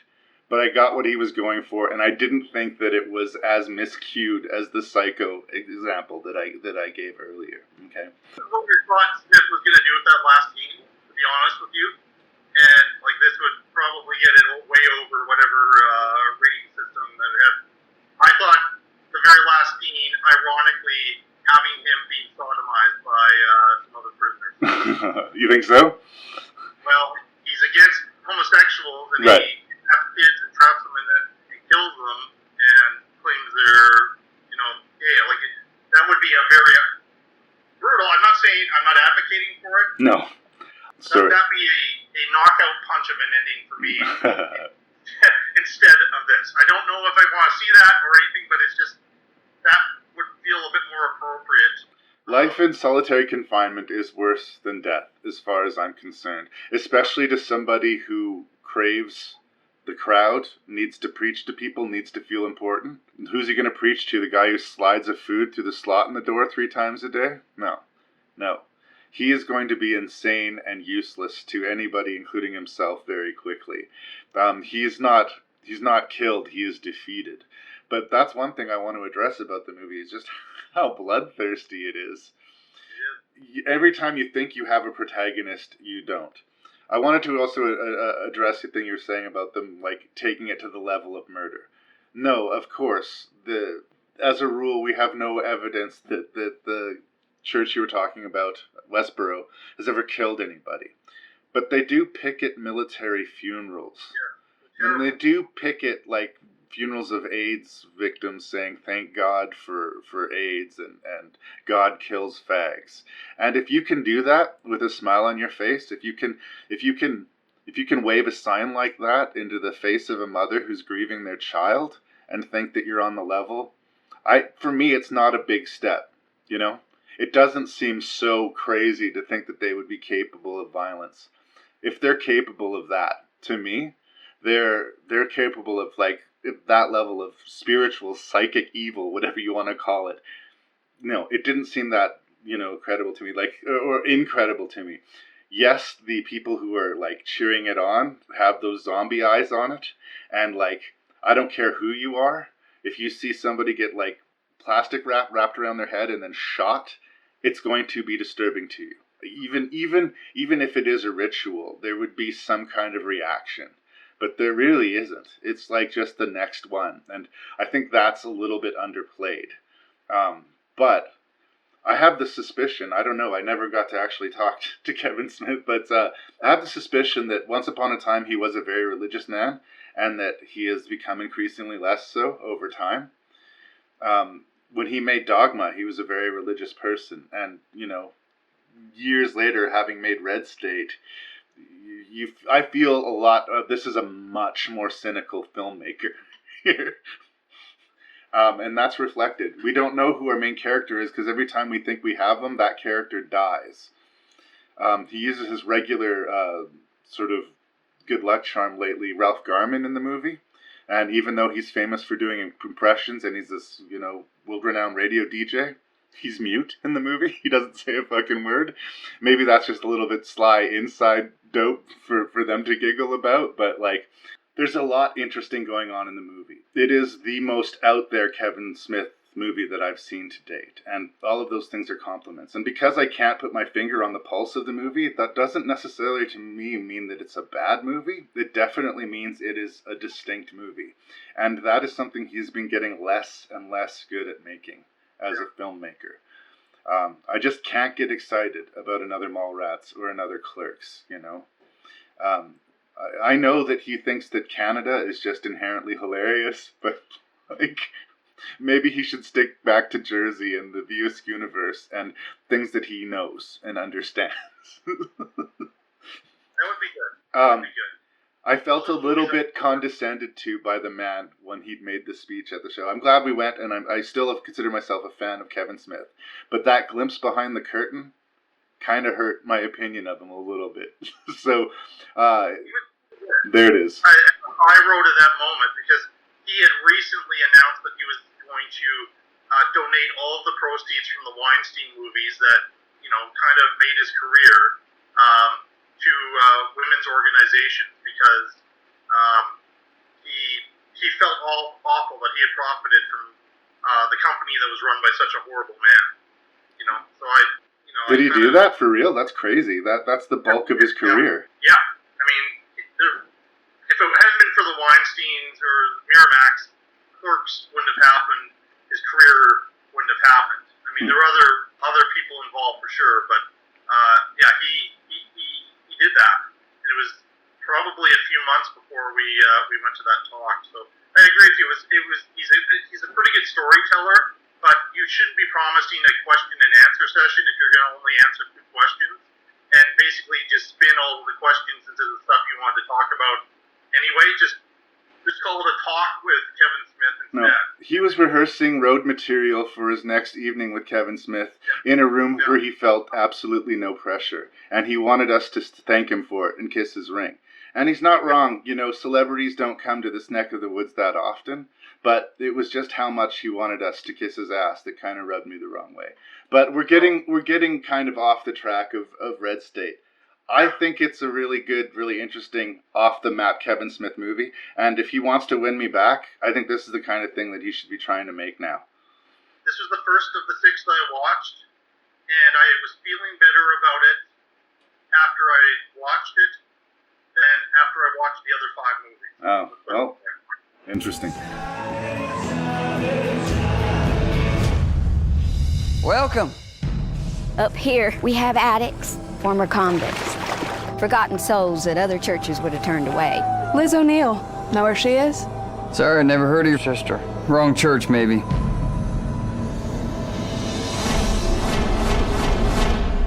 I was wondering if I could join your church. I'm gonna help your friend heal, and then I'm gonna help you. You're either all in, or you're out. What happened to you? Can you leave? Honey, this ain't no prison. This ain't territory you want to get lost in. When you handle a deadly serpent, all your pain, all your fears just disappear. So, Holy Ghost people, the subject of cults is the thing that drew me to this movie. I don't know anybody in it at all. And not a couple of the actors' faces I recognized, but I didn't know their names. And this is the first film that I've seen from Mitchell Altieri. I hope I'm saying that correctly. It's interesting because this is dealing with a very hyper Christian sect. It's a cult, sort of a backwater cult, but the stuff that they talk about, the snake handling, stoning, scarring, fire, these sort of tests of faith, none of that's made up. No. All of that stuff absolutely happened, has happened, is happening, and will happen. No matter how many preachers die from being snake bitten, and you can look it up, it happens all the time, it still goes on. It's one of those fascinating things, like I was talking about the breatharians, It doesn't matter how many of them starve to death, they're still going to believe that they don't really need food if they believe hard enough, right? I laugh, but I shouldn't, because it's a very real thing. And I think that when it works, that's the pockets of the Holy Ghost people that kind of hit me. I grew up in a very Christian family, and I wouldn't say talking in tongues, backwood, stereotype, but you said grace when you went to Grandma and Grandpa's place, and a lot of my elder relatives, if they were going to give bad news, would bless themselves before they would say it, and it's an ingrained thing. And of the movies that we're talking about, with the exception of maybe perhaps The Sacrament, this one comes the most uncomfortably close to credible to me. I think that the actor who plays sort of the leader of the cult, I wish had a little bit more light behind his eyes, because he kind of reads like not completely there right away, and that right away puts you at arm's length, like you need to be won over by him. Whereas like if I felt the warmth, which is sort of what a lot of the other cult masters sort of lead with, then I would understand where this came from. As it is, you just sort of have to take the movie as these people grew up around this, and this is just who they had. I didn't buy him as a lure, I guess, is what I'm saying. But the community, the culture, and the specificity of the rituals were very, very, very believable. A woman hires this veteran to help her infiltrate a cult to find out what happened to her missing sister. Nothing good, as it turns out. What do you think of Holy Ghost people?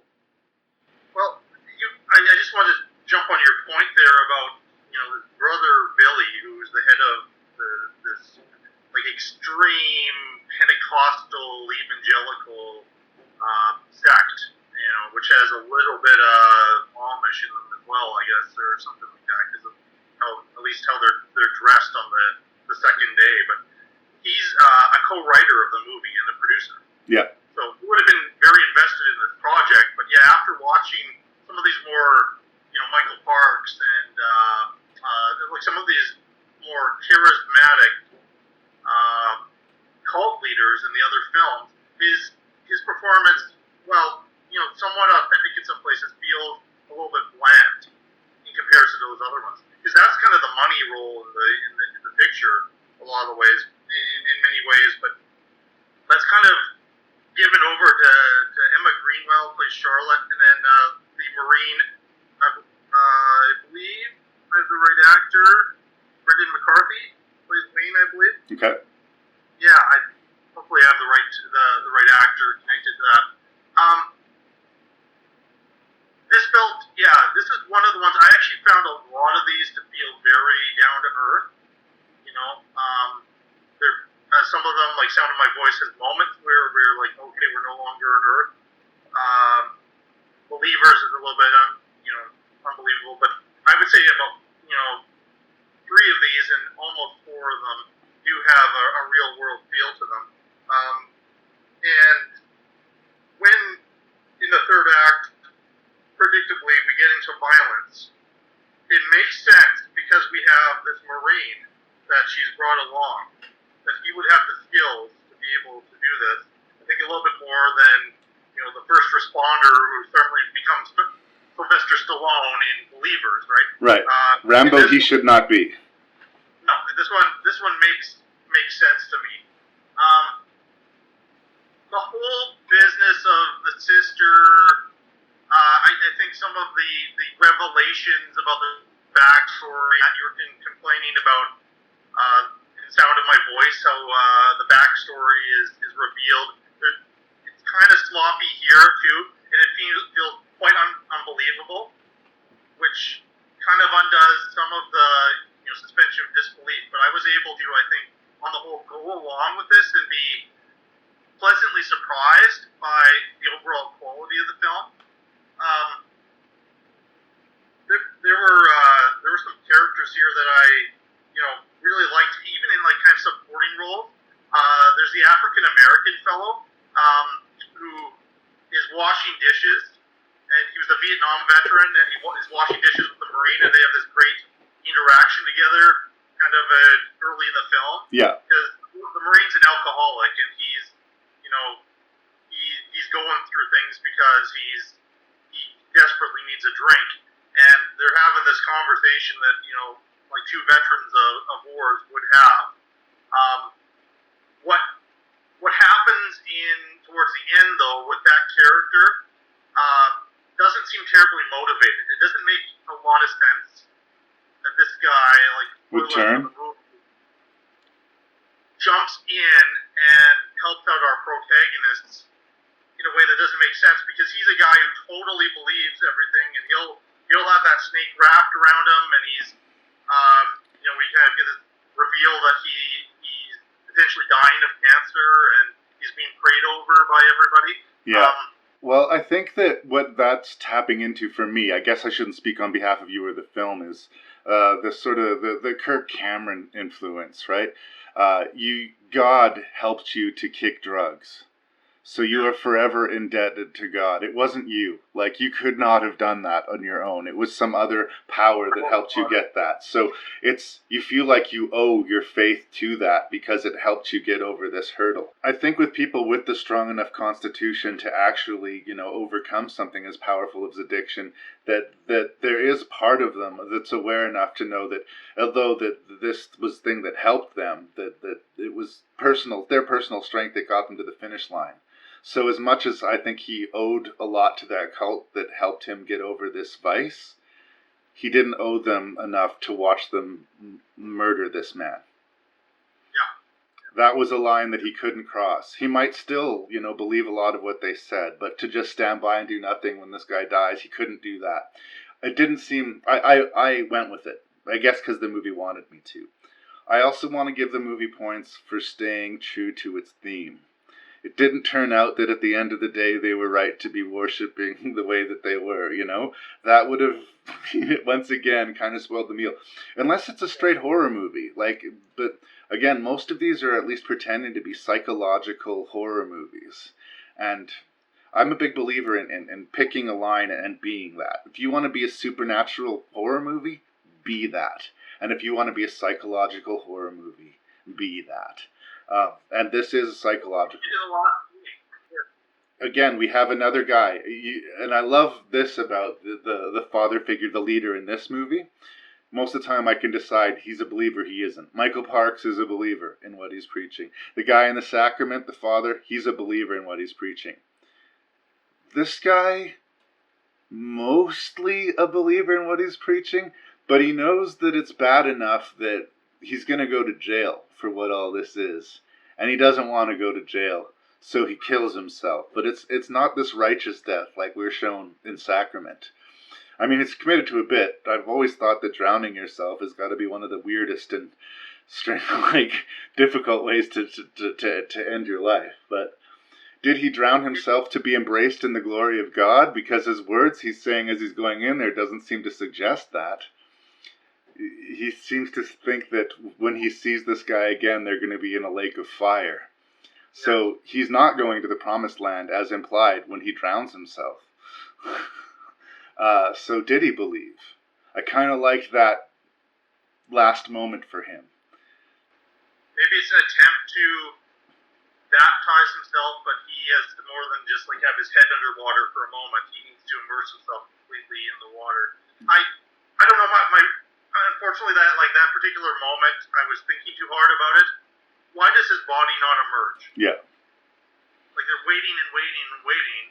Because it's more dramatic if he just disappears under the water, never to return. But yes, of course, his body would. A bunch would. of rocks in his pocket. Like there was no reason for this to happen. It defies any sort of logic. I mean, there are extreme things. There's the one henchman, the guy who's smiling and seems friendly all the time, which would be familiar in evangelical circles.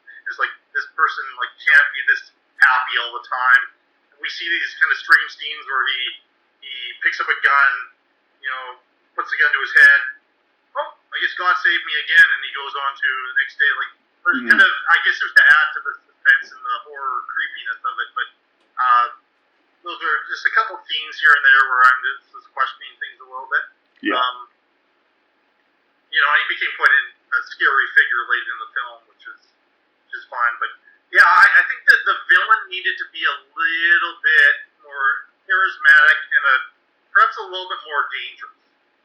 Yeah. Like given the background of this Marine, I never completely felt that our protagonists were in as much danger as some of the protagonists in the other movies. Yet, I believe that this situation could happen. There's a few things which are a little bit on the nose, too. Like, at the very beginning, we're seeing this bar where the woman works, and she meets the Marine. It's called Saints and Sinners. A little on the nose? Yeah, a little bit on the nose, I think, early in the film, but still, I went with it. I mean, you could do worse. I'd recommend it. Yeah. It mostly does the job. I think it's just in a crowd of better movies. I also wanted to address that it's a low-budget affair, but the only place where I really noticed the low budget is in the violence. There's a fight scene where our one of the hero figures, the veteran guy, beats a guy to a bloody pulp, and I think the idea is that he crushed the guy's face in, and he is covered in blood. But the fight that we see that leads to that doesn't seem to justify it. The big climactic shootout when he interrupts the stoning, the sister who finds out, it's one of those horror movie things where she finds out the fate of her sister by almost living it herself, and she's getting stoned, and he interrupts, and a few people get shot, and the movie sort of shows its hand that it's not capable of handling that kind of violence. The gunshots don't sound right or particularly look right. The dramatic intensity of the scene gets you over it, but it's one of the few times where the production's budget kind of gets in the way a little bit for me. We'll just clarify it. When she gets stoned, she gets rocks thrown at her. They don't tie her to a tree and force her to do all sorts of illicit substances. We're gonna keep giving you this. You tell us when you see God, okay? I think it sounds like you and I are in agreement on this one. It's okay. Yeah. It's okay. Yeah. It's okay. No, I think I like it even a little bit more than okay. Yeah. Good enough? Good enough. I know who I am. I am a teacher and a leader. You just never let me be that. I don't think she should stay with us anymore. We can't ignore the fact that her behavior is insane. I'm her only family. We have to leave. We all have to leave. What happened? I don't know.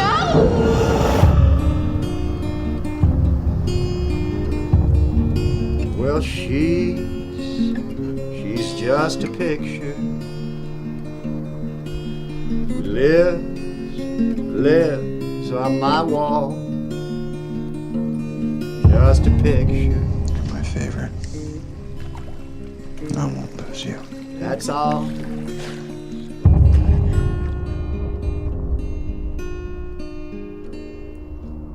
Okay. Martha, Marcy, May, Marlene. That's a mouthful of a title, and that might have been the problem for this movie, and the reason it kind of snuck under the radar is nobody could get their head around that. There's a reason it's called that. There's a name that is hers, and there are names that are given to her, and she does have a problem with identity. I'm talking about Elizabeth Olsen, who's playing the lead character of this movie. And what this movie does that I think the other movies haven't so far is address the repercussions of the cult, like what's left of you when you come out of a situation like that, and in a way that the other ones maybe only hinted at or touched on, the often very sexual component to cults. There's a very famous cult in Vancouver that involved a lot of cast members from Battlestar Galactica, apparently. That is very highly sexualized about owning people and, being able to control them in that respect. That does honestly creep into a lot of these cult things, There's usually a cult member and he gets to decide, leader who gets to decide who pairs up with who, and indeed how many people he gets to pair up with. And part of the status and part of the control is very much controlling who gets to have sex when. That's not the focus of the movie. I just wanted to bring it up because it's not addressed as directly in a lot of the other movies. What strikes me about this movie is the coldness of it. There's just a real chilly atmosphere to the whole movie, and the ambiguity. Thank you for the ambiguity. Marcy, we'll call her, she calls her sister having escaped this cult and is staying with her sister and a relatively new husband. And she and her sister have a history, of course. There's a reason that she's messed up, and her sister has something to do with that. And she wants to be there to help, but Elizabeth Olsen's character is a hot mess, and she does act out, and she is a lot to deal with, and she's highly judgmental of these people who are trying to help her on top of that. And in spite of all of these sour things that she's doing, our heart still goes out with her. It would be a real balancing act as an actor to play this part, because some of the stuff that she says is unforgivable. And the stuff that she's been through is really heavy, but it seems like a lot of bad choices. And it all comes from this place where this young woman just was needing love so badly. Her entire life, she needed this sense of love and belonging. And she found it in the worst possible place. This cult led by John Hawkes, who is so impressive in this movie, because he is absolutely charming, absolutely calm, and absolutely convincing and warm until he is not, right? But more so than almost any of the other performances, I understood why people would be lured in by this guy. He doesn't wear his crazy on his face the way that the guy in Holy Ghost People arguably was. There was something about him. But it very quickly goes from, building her up to taking control of her, owning her, possessing her. These are the tactics that are used, by the way, by most militaries, to deprive people of sleep, deprive them of food, deprive them of contact with the outside world, break them down, and then build them up. The army wants to build you up into a soldier. A cult will build you up into a cult member. And the movie shows us the repercussions and all the ugliness that led to it and all the ugliness that is left over after it. She is convinced that the cult is after her. And I've seen the movie 3 times now, and I still don't know if it's true or not. And I love that about the movie. So I think you can tell I'm pretty enthusiastic about it. The acting is strong, it's committed to its themes, and not only that, it goes further than most of the cult movies that we've talked about so far. It's once you're rescued from the cult, it's not over for you. Your life has a likely permanent dent in it, not just from what has happened to you, but for what it's going to take to turn you back into a person who's not trapped in this headset. I am very impressed with the movie.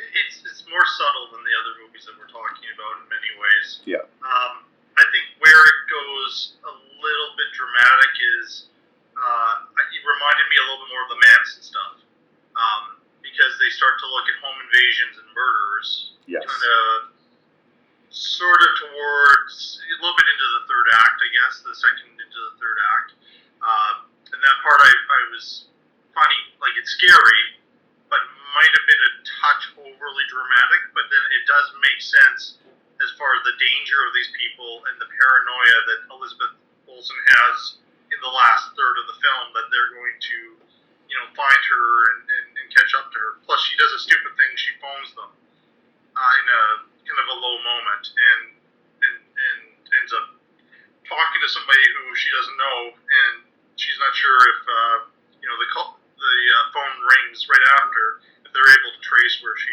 is. So, right. And does this endanger her sister? Like, does this jeopardize, the people who are trying to help her? It's interesting how much she fights her help, too. Like, she asks for help, and yet she fights it. Yeah. Well, she'll sort of claim that she is independent, and she's a woman now, and she can take care of herself. But then she's a little girl. Like, there's all this stuff she doesn't know. She doesn't know that it's not okay to walk in and start sleeping on the bed where her sister and her sister's husband are having sex. Yeah. She has this fancy dress on, which she thinks is too much, and then she ends up peeing her pants. And then, like a little kid, she bundles it up and hides it and puts it underneath her mattress. So you can see like how the development of this person has been so dramatically altered by this cult that for her, again, to be able to function in the world going forward is going to be very, very difficult. I think this film deals with a couple things really well. The trauma of escaping a cult is very present, but also how it rings true to me, even though it's very frustrating. Just I've studied psychology. I'm a counselor myself in like the high school setting, but watching how the couple, so Sarah Paulson, who's an exceptional actor, and I just wanted to highlight her. She plays the sister Lucy. How her and Hugh Dancy, who's Ted, who's her husband, how they are not recognizing the trauma that Elizabeth Olsen has gone through. They just see the crazy, and they She don't know won't what tell to do them, about though. it. They keep asking her, and she keeps not telling them, too. They know something happened, but they don't know what. Yeah. But they seem hell-bent on trying to make her act normal and putting her in situations where she's not ready, like dressing her up and having that big party where she's recovering from that. That wasn't that helpful. And, there's just things that you can tell they don't understand, and we are seeing through her eyes what she's been through. So it makes sense. And I do, not to get too, beyond this movie, but I think families do struggle with family members who have mental illness or have experienced some sort of trauma when they are, acting out in some ways, and the family just doesn't know what to do, and they're trying really hard. And I think that's all very well handled and very authentic in this movie. Yeah. The other piece at the risk of, getting too feminist about it, but I think this also does a good job of showing a type of cult where we have this, heterosexual male figure who, controls the identity and the actions of the women, and she's very much controlled by this man. I'm not sure how old she's supposed to be in the flashback scenes, because she looks like she's in her 20s there, but there's a really kind of horrifying sequence where he takes her virginity. And again, Elizabeth Olsen looks quite a bit older than, but I don't know if she's supposed to be 14 or 15 at the time this happens. So that seems tough. And then you see her then do the same thing with another actor I want to point out who's very good, Julia Garner. She's in a show I quite like called Ozark. She's won a couple Emmy Awards for it. Right. She makes that show, and anything she's in, it's just a great face to see. She's the new girl, and then Elizabeth Olsen takes her under her wing and gives her this kind of rape drug and sets her up to be, essentially the next victim. Call it rape, but John Hawkes comes in and has sex with her too. I'll call it rape. All of the women. I will call it rape if you drug a girl. Rape. Yeah. In the cult, they aren't calling it rape. No. What I'm saying. Yeah. I call it rape. Yes. Yeah. What I like about the movie is that none of it just happens, though. I mean, you're right. We do get to the home invasion murder, but we get there. She doesn't show up and is immediately on board. And she goes from victim to, facilitator, right? And this is very true. You go from being taken into a cult and, believing 100%, and yet the tactics they use to recruit are not the tactics of believers. They will make a point of separating you from all of your friends and family. They will steal your cell phone from you. They will deprive you of food. They will deprive you of sleep. And they will do it in a calculated way to mold your brain the way they want it to. I think with Marcy, or whoever you want to call her, she was most of the way there because, because she was this raw nerve of need and want, and just so needing of some kind of love and respect. Like, it was not a long journey for her to go from, a relatively sane, measured person to facilitating the rape of somebody else or participating in a home invasion. It doesn't just happen. The movie gets us there. So those things are a little bit more earned for me. It's a relatively easy escape from this cult when you think about it. Like, there's some real danger in early scenes where I thought we were going to be a thing where she gets, found out that guy finds her in that restaurant. And I thought they were going to find some way to drag her back there, but she manages to get away from it fairly easily. But I think that the movie's more interested in how she's reliving it in the psychological trauma, and it's like she's still there no matter where she goes for the rest of her life. She's at in a beautiful lake community, or she's in the middle of New York City, or she's again if they commit her to some sort of an institution or whatever. I think it's she has to be almost reprogrammed to be able to function in the real world. I hate to use that term, reprogram, but it would be, you almost want to see what happens to her 10 years after this movie. And it could take that long for her to resemble quote unquote normal, whatever that is. But I don't know what normal is. Normal is the thing. Everybody experiences trauma to some degree, but the trauma of escaping and surviving a cult that's a very real thing, and it's a very challenging thing to treat. And the longer you're in it, the worse it is, because you don't just lose, your philosophy, your life system, your whole barometer to how you sort of approach the world, and all of your friends and family. You lose all of it simultaneously. And she's still fighting against the capitalist, materialistic nature of the world we live in, and you sort of understand some of those criticisms when you see it, but at the same time, it's fine to have those beliefs, but to be controlled by this group of people is really horrifying. But it feels real. It feels like stories I've read about, stories I've heard. I'm not sure if I've ever,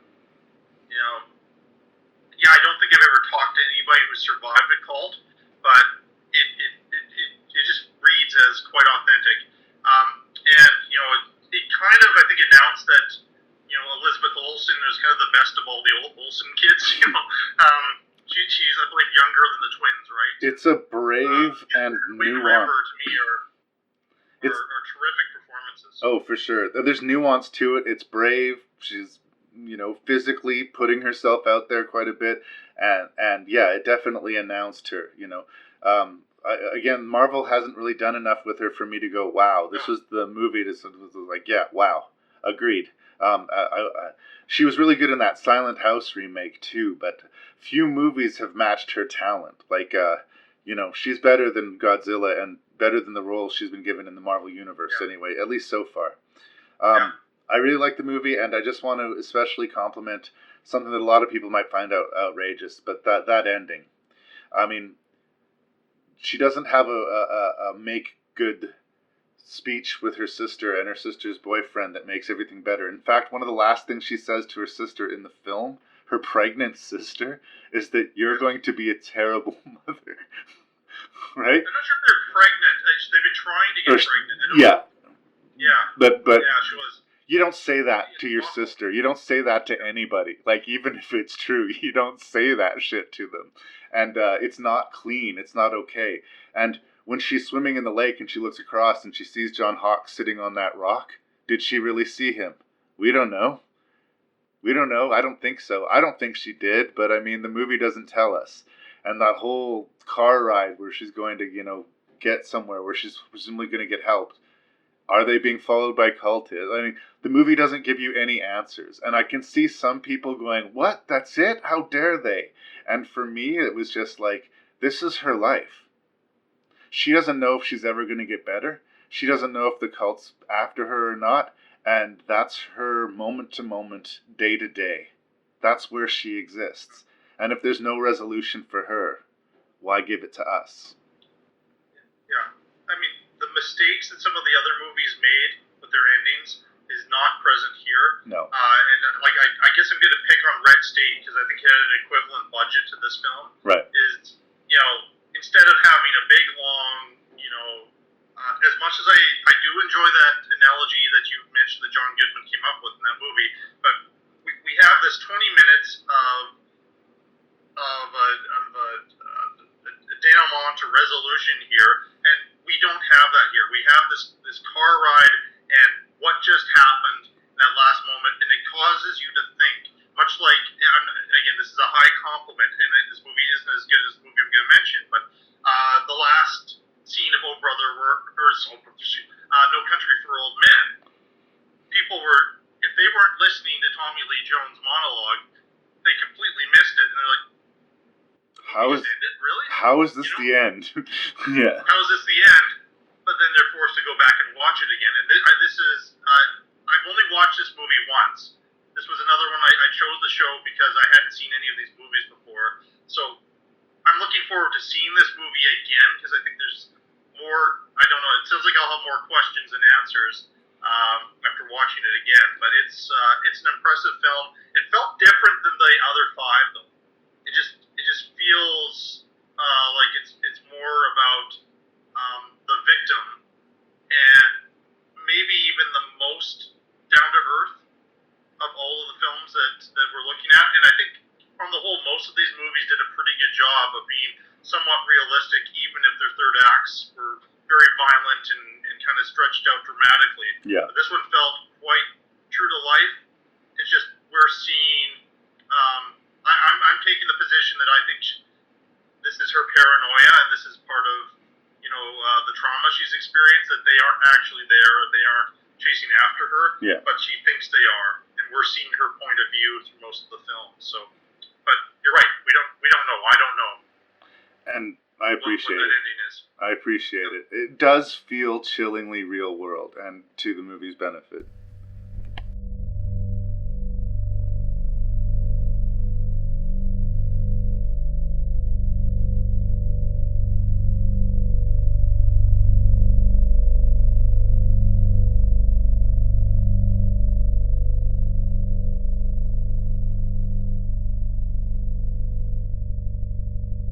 So there was a rank of 6 absolutely dour movies on the subject of cults. It's a weird thing to get so interested in. Like I said at the beginning of all of this, I do find it strangely fascinating and horrifying. There's a documentary called Scientology, The Prison of Belief. It's a really interesting documentary because a lot of people that are coming out of the cult, they seem really rational, really normal, really successful, healthy people, and when they talk about some of the stuff that they subjected themselves to, it is genuinely shocking. And the real horrifying thing about it is that that's true of Scientology, but it's true of most cults, and to a point, most religions at some level. Not wall to wall, not soup to nuts, not everybody who participates, but it's just something that is so easy to be corrupted. Absolute power corrupts absolutely. And when you give somebody the power that they are speaking on behalf of the future or a god or if you really buy into that, it's terrifying. So I guess these movies are appropriately dour and chilling.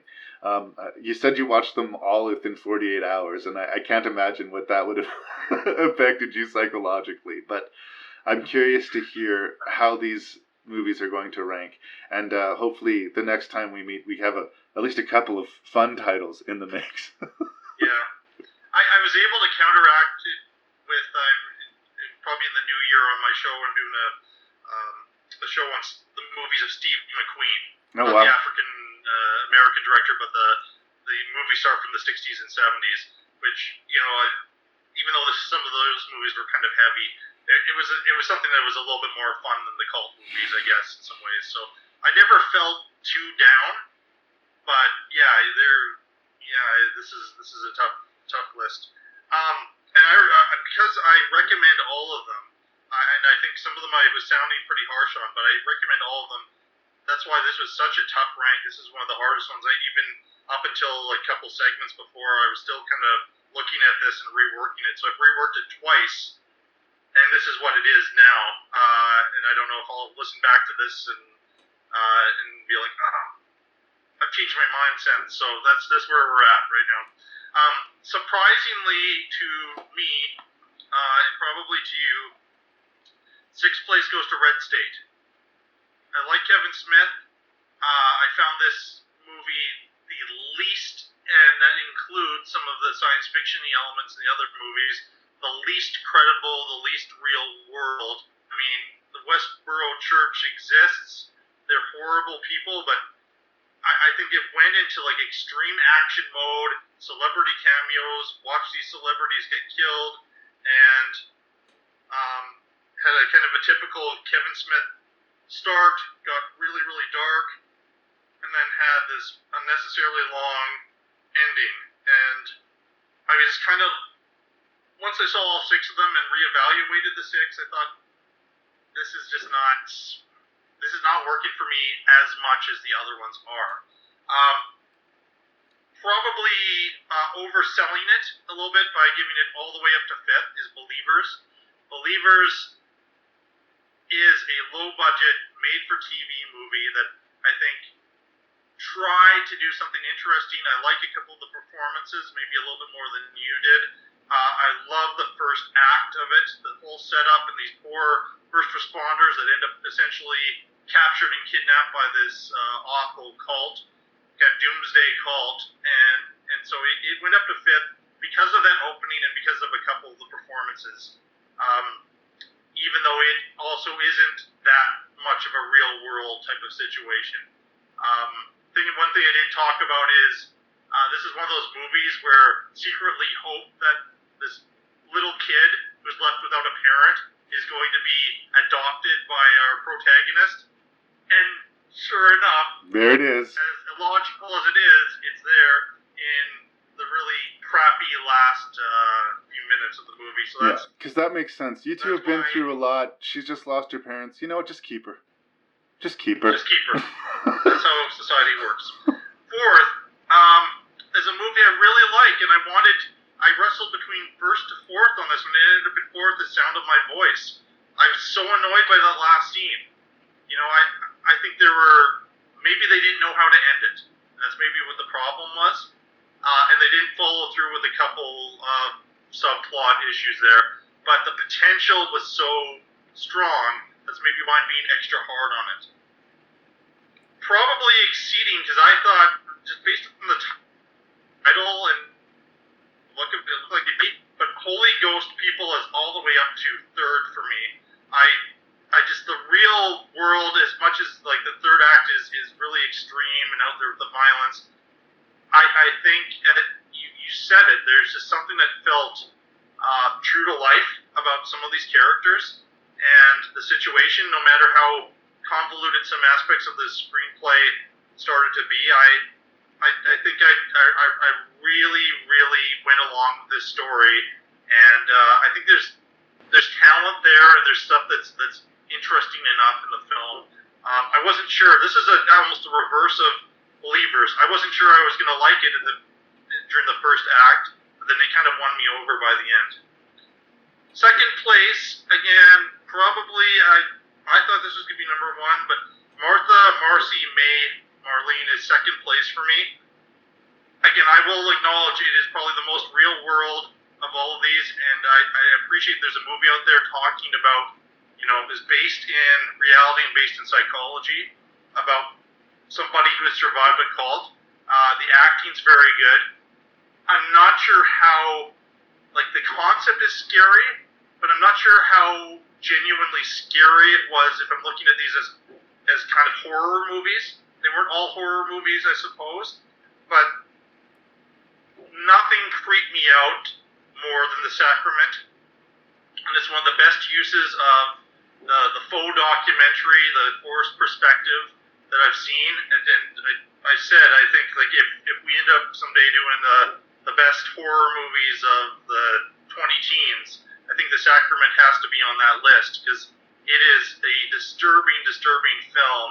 And I just like how how it presents itself. You know where it's going, and I like Ty West's slow build. Some people might not like it, but if all of his movies are as good as this one, I'm looking forward to seeking out more of them. Yeah. So that's my list. It's a good list. I love me some Ty West too, and he's earned my trust. Yeah, his movies take their time, but with very few exceptions, they have paid off for me. There's one called The Roost that's not so great, and I assume he was hired to do the sequel to Cabin Fever. It doesn't particularly feel like a Ty West movie, but The House of the Devil and The Innkeepers and The Sacrament, all of them slow burns, all of them absolutely worth it. The thing about our list, man, is that we're really close. It really is Red State that stunk up the list. Because if I move Red State, the list becomes pretty much identical. But for me, I had to put The Believers at the bottom. I'm still a believer in Myrick, the director. He hasn't had the same success as Eduardo Sanchez, but I don't think he's, his success is unearned. I just don't think this is one of his high watermarks. It's decent, but, in this list of movies, it's just crowded out. Somewhere between the budget, made for TV, some wonky acting, there's just more to pick at this movie for me than there was at any others. So there it is at the bottom of the list. It seems unkind, but Sound of My Voice goes to 5th place. There's something about a movie that's so close to being great that kind of spills all of its assets at the last second that kind of hurts more. There's so much good in the movie that the fact that they kind of abandoned it leaves you with a sour taste in your mouth. The worst part of the movie is where they leave you, and that's unfortunate for me, especially because you get the feeling like they were going for a oh shit wow moment, and that's not how I received it. But it wasn't a good wow. Yeah. Still, even though I'm putting it in 5th place, if the subject matter interests you, I would not discourage you from checking out the movie. Sound of My Voice, 5th place. Holy Ghost People, 4th place. I like that it's more seated in reality, but like I said, I just didn't see the connection or the lure of the main character, and there's a little bit of wonkiness to the production.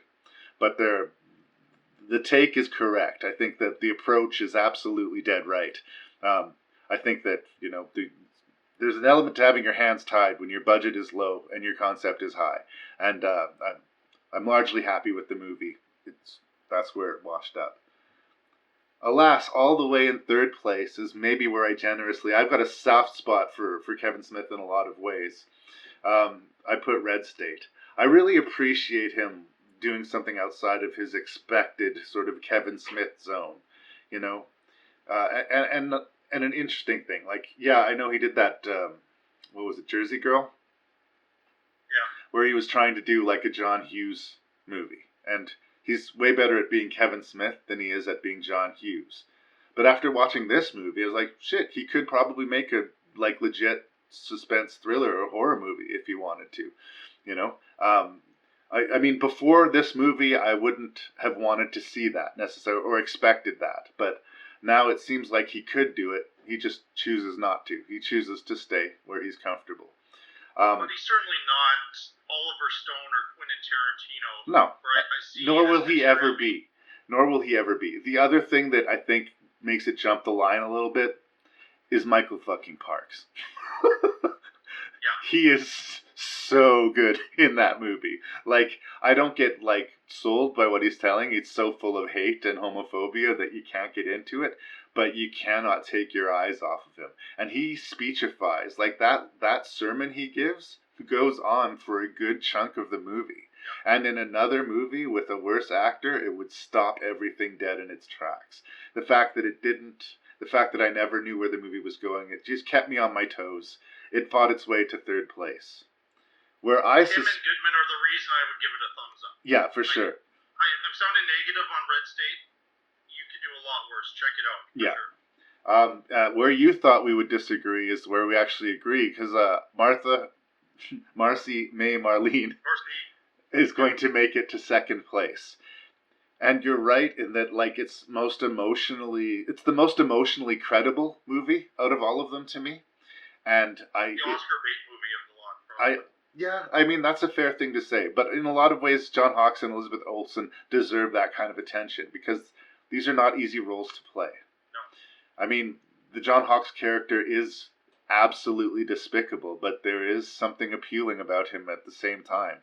Indefensible, but you get it. You get it in the way you didn't with Holy Ghost people, at least not for me. It's just got this poisonous atmosphere, not just in the cult, but just like the relationship with her and her sister, and there's the consistent uncomfortableness to the movie. But the Sacrament is straight up scarring. The Sacrament is like, it's traumatizing, and like, as close as it would be, because you can see they have a lot of footage from the Jonestown Massacre, and like, it's bad enough. This recreation is absolutely chilling. Ty West has sort of slowed down in his output as of late, but he's been doing some TV stuff and things like this, episodic TV. But man, if whatever he has to give, especially if it's in the horror genre, sign me up. I was sort of broadsided by the movie a little bit. I was a fan of Ty West already when I sat down to watch it, but you know, I kind of thought I knew what I was getting myself into, and I just wasn't prepared. I was not prepared. So we should warn people. I mean, I don't recall ever seeing a little girl's throat slit. Yeah, it's brutal. On film, like I've seen demon-possessed little children and things like that, but I have not seen anything that's that shocking and brutal, because I didn't know what she was going to do at that particular moment. Yeah. And I can usually figure out what's going to happen from scene to scene in a movie. It is horrifying. And it's one of like 2 or 3 scenes in the movie that you just can't shake. You just cannot shake. They stay with you. Whereas, you know, Marcy May Marlene is haunting. Sacrament is like almost straight up traumatizing, like I said. But it gets the job done. It's horrifying, and it has something to say. And man, the acting in it is so good. It's one of those things, like, it's a hard sell. Like, hey, let's pop some popcorn and watch The Sacrament. Like, you know, when are you in the mood to put yourself through that? I don't know. But when you are, it's kind of an incredible movie. It's an incredible experience anyway. So I had to put it at number 1. It could have been part of your found footage show where you're defending it, because you know, this is great use of that particular style. Yeah. You know, faux documentary, forced perspective, whatever you want to call it. Yeah. This is one of the best. I mean, it's, you know, up there for me with the Blair Witch Project and Paranormal Activity, like deeply traumatizing capital H horror movies. Yes. More disturbing than scary, I would argue. This one's more grounded in reality because this happened. Yeah. I mean, this happened, and people did this. And like I keep saying this episode, are doing it and will do it in the future. It's a terrifying subject. It's weird that it doesn't get addressed more. I think maybe because there is something so icky and taboo about it, and there is usually that sort of poisonous psychological and sexual component to it. But I do find it fascinating, and I've always been kind of curious why it's not addressed more in the horror, or if it is, it's sort of in, like I said, the Cthulhu, the Void, sort of like cartoon villain kind of way. Because there's something seriously destructive and awful about a cult. And it's amazing what things can become cults. Like I said, conspiracy theories can grow into cults. You know? Anything can grow into cults. Your bingo group that you go to every Sunday, if you do it long enough, could turn into a cult. We are more fragile emotionally than we like to think that we are. And I think that these movies expose that. And that makes people uncomfortable. So, thank you for being here, Jason. Thanks for having me. I hope that we'll find maybe a funner bunch of movies next time. Is that a word? That's a good English major. Funner. A more enjoyable. These aren't bad movies. Yeah. Like, they're good movies, but are they enjoyable movies? Strange. Anything else you want to put a button on this? Anything? Of course, the Shelf Shedding Movie Show. Check out Shelf Shedding Movie Show. You were my guest for the 20th episode, so that should be out. And I was really happy with that episode, how that one turned out. I'm hoping to have a few more here before the end of the year. Trying to find a guest to do some sort of a Christmas show. Okay. I sort of feel the pressure that I need to get the Christmas show going pretty soon here. All of these holiday-themed shows. I had a Halloween one, a presidential election one, and then if I don't have it kind of organized and together, because it's not easy for people to just sort of drop things and watch 6 movies. So, give us podcasters credit. You listeners out there, we're producing free material for you, and we try to time it for this. I did a Remembrance Day show a few years ago because I noticed that my show was going to fall on Remembrance Day, so I tried to make it work. It happened again this year. I fell on Remembrance Day, and to honor it, I released a found footage episode. Whoops. So maybe you'll find if you keep at this for a while, you're going to get less picky about trying to correlate it to this. I've also kind of gotten more to the point that one of the good things about podcasts is you can listen to it whenever and wherever you want. Yeah. So if you are tuning it for the people who happen to listen to it the day it drops, I think you're tuning it to a very small percentage of your audience. Probably. Plus, I don't have enough Christmas movies to do a Christmas-themed show every year. So maybe the Christmas of 2020, which has been a bizarre year anyway, people wait for 2021. Yeah, for me, it's not about Christmas this year. It's about New Year's. I just can't get drunk enough to celebrate the end of fucking 2020. There's just not enough alcohol in the world. I'm going to let you go, brother. Have a good one. Great. Thanks so much.